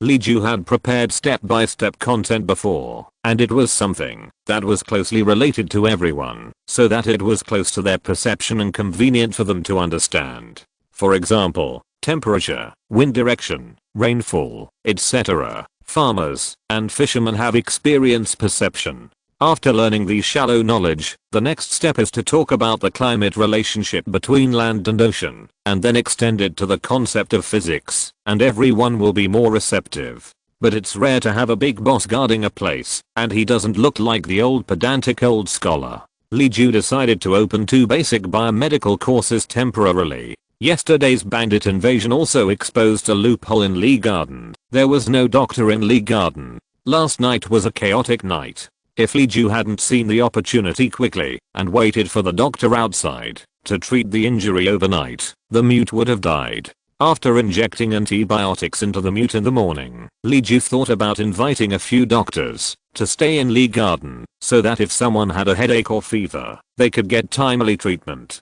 If the right person is chosen, and he can embark on the path of combining medical science with traditional Chinese medicine, it will undoubtedly add a safety lock to the life safety of himself and his friends. Maybe it will even be included in textbooks hundreds of years later. Chapter 99. Directly Science Class. If nothing unexpected happens, Li Ju is going to choose a suitable doctor to protect the house from the doctors who are still staying in the garden. A doctor who is willing to see patients in the middle of the night at least shows that he is still thinking about curing diseases and saving lives. He stayed because he was interested in Li Ju's method of curing diseases and saving lives, which shows that he is curious about new things. After 2 classes, the doctor who can accept the new theory is the doctor Li Ju wants, and then let Wang Dezhen talk about the house protection. In the expectation of Sima Junshao and Huang Jiren, the next morning, Li Ju gave everyone a very vivid experimental class outside the main hall where the wounded were recuperating.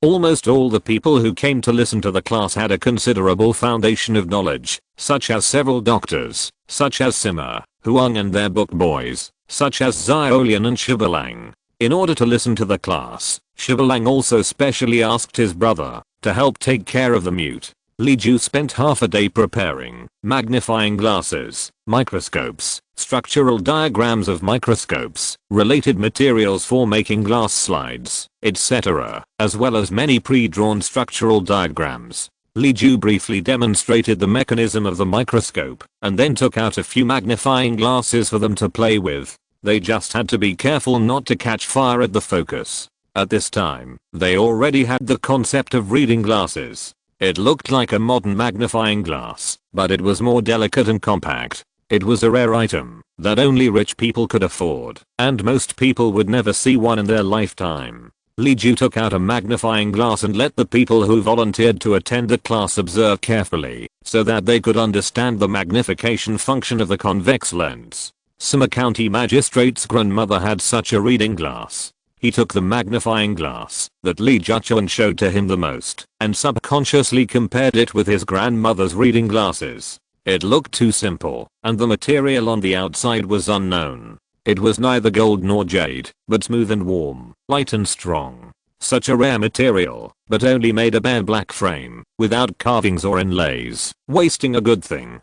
The bowl-sized lens in the middle was much better than his grandmother's, larger and clearer, without any bubbles inside, as if it was a clean and flawless crystal, which could be counted as a treasure. After everyone finished discussing, Li Ju got to the topic of today. The microscope passed down in my family uses the principle of magnifying glass. This one has a magnification of 100 times. There are also super high power microscopes of 400 times and 1000 times, but it's too late to get them back, so let's use this one first. I said yesterday that people are not simply skin and flesh wrapped in bones. Each part has a more subtle structure.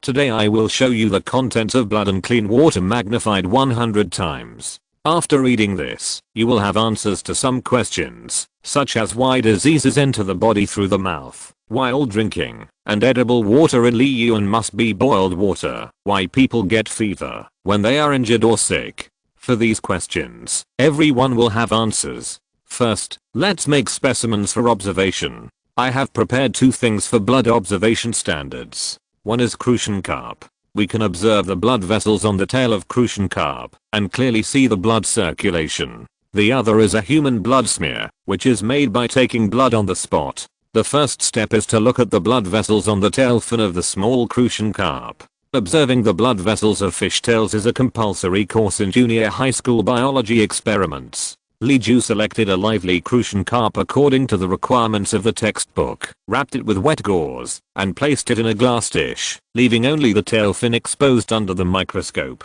Sima Junshao, who was curious, but not too concerned, was the first to step forward, and followed Li Ju's instructions, putting his eyes on the eyepiece of the microscope and looking down. What is this? For the first time, an ancient man saw the microscopic structure of blood vessels. A microscope with a power of 100 times is not enough to show the detailed structure of various cells, but it is enough to reflect the state of the larger red blood cells circulating in the blood vessels. Mr. Han should have seen the largest thing in the blood, which my elders call red blood cells. Cells are a general term for small things, which can be found in livestock, crops, and people. I will not elaborate on this aspect, because what I'm discussing with you today is not the basics, but a separate thing called fever. Let's go back to our blood. Li Ju turned around and pasted a piece of white paper on the whiteboard, which was the composition of blood he had hurriedly prepared yesterday. I call the liquid state plasma, which mainly contains serum and red fibers. If you have seen chickens and pigs being killed, you should know that the blood will separate into layers if left alone. The upper yellow and clear part is serum, and the lower blood red part is fibers and cells. Today we are mainly looking at cells. There are 3 types of blood cells. I will make blood smears later, so that you can see the morphology of the 3 cells more intuitively. Red blood cells, white blood cells and platelets. They have different functions, and today we are mainly looking at white blood cells. After everyone had gathered around the poor little crucian carp, Li Ju put the crucian carp back into the bucket.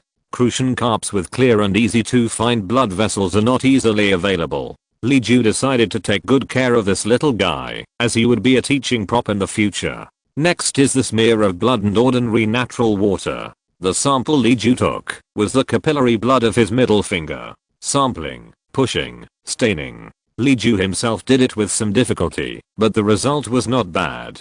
Among the several smears he made, at least there was one that could barely observe cells. The platelets were too small, leaving only needle-like black dots, but the white blood cells and red blood cells were still vaguely discernible. After everyone took turns observing, Li Ju did not rush to explain what white blood cells were, but took out the 3rd observation sample, water drops from his own pond. The water source of Li Ju's pond is a mountain spring. The 5 sides of the entire pond are padded with cement, and a layer of stone is laid on top of the cement. It is also thoroughly disinfected with potassium permanganate before use. It can be said that the cleanliness is better than other water bodies of the same era except for boiled water. Everyone present also recognized this point. The well water and river water that everyone drinks on a daily basis are much more turbid than the mountain spring water of Li Ju's family. However, even such clean water, after being magnified 100 times on the slide, is full of various strange microorganisms.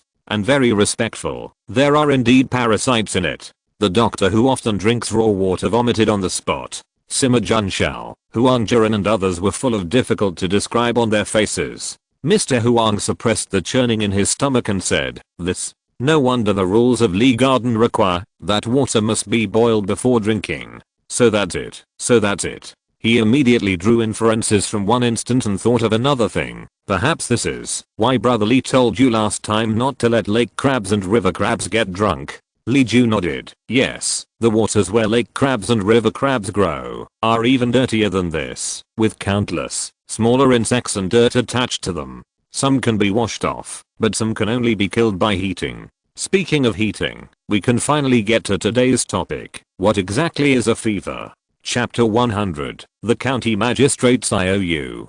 Fever is just a symptom. When the human body faces foreign enemies, such as bacteria and viruses invading the body through wounds, the immune system will work and fight against the invaders. At the same time, the human body will raise its body temperature in order to kill the invaders. Bacteria and viruses are difficult to survive in high temperature environments. This mechanism is an instinctive choice of biological evolution for thousands of years. Li Ju put aside the more profound scientific theories and simply described a situation where infection with foreign enemies causes the body temperature to rise. Among the vanguards against the invaders are the white blood cells just observed on the blood smear, and the corpses of cells and invaders are the pus from the wound.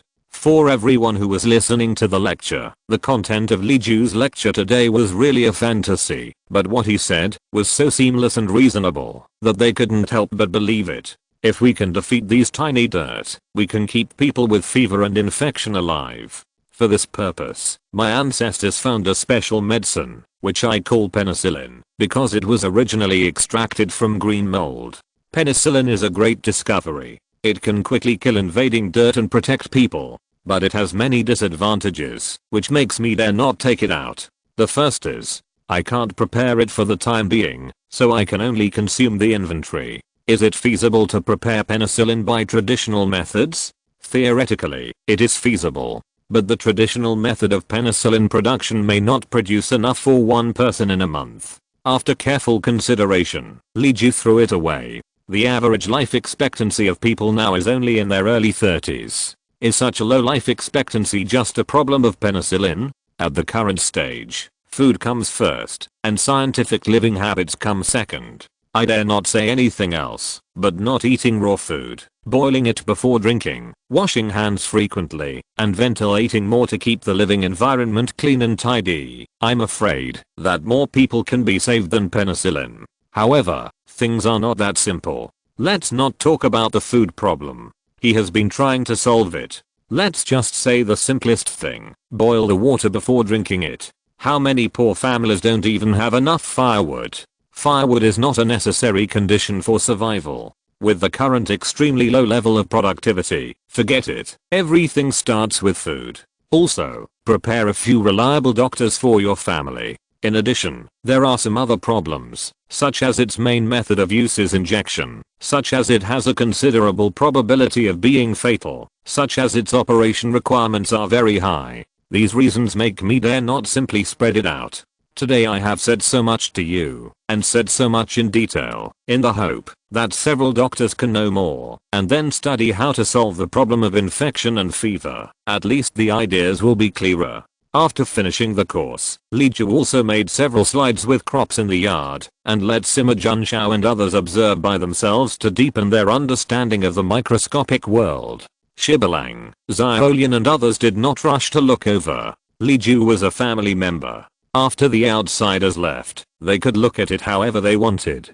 Shibalang held his chin and asked, "Master, if the dirt is only in the water, why did my elder brother get a fever, even though he didn't touch the water?" The reason for the fever is not only the invasion of foreign enemies. Besides, who said that it is only in the water? It is also in the gas we breathe, on your hands, in the soil, on vegetables, on meat, everywhere. Why do I require everyone to wash their hands frequently? Why do I even set a time for you to clean the dormitory? It's because of this. Speaking of which, do you want to know how dirty your hands are? Li Ju could see that Shiba was a little panicked and thought that he could do an experiment to cultivate bacteria flora so that everyone could feel it directly.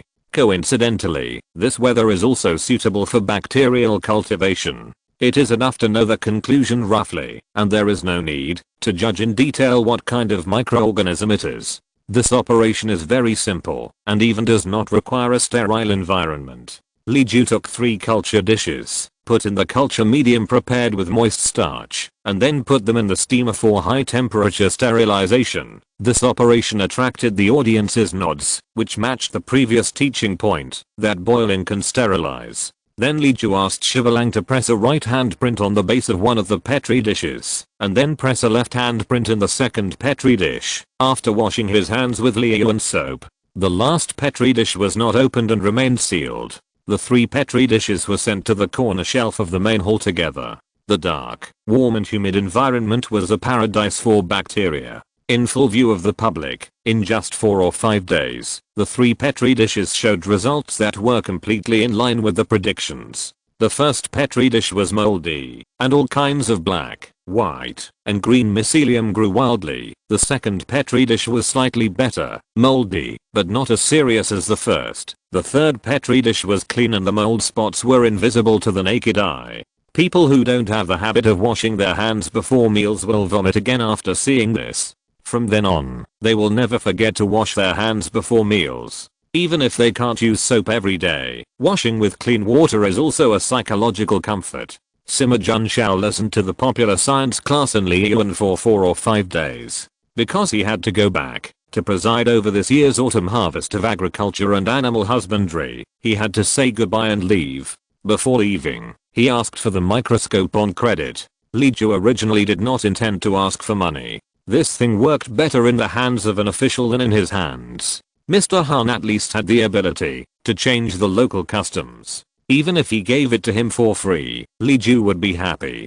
Sima County Magistrate insisted on leaving an IOU, and then packed up the microscope and the instructions written by Li Ju, and took it away. People who can become county magistrates at a young age, except for the fools who rely entirely on family power, always have their own philosophy of doing things. Sima County Magistrate felt that Li Ju was not simple and would not remain so unknown. Whether it was the terrifying output of grain or the tip of the iceberg of the scientific school, that he had obviously hidden some of the content, Sima County Magistrate chose to treat Li Ju as an equal role. Leaving an IOU was both a sign of friendship and a hope to meet again. When they meet again in the future, it will be a day for old friends to reunite. After Sima County Magistrate left, the remaining doctors left one after another.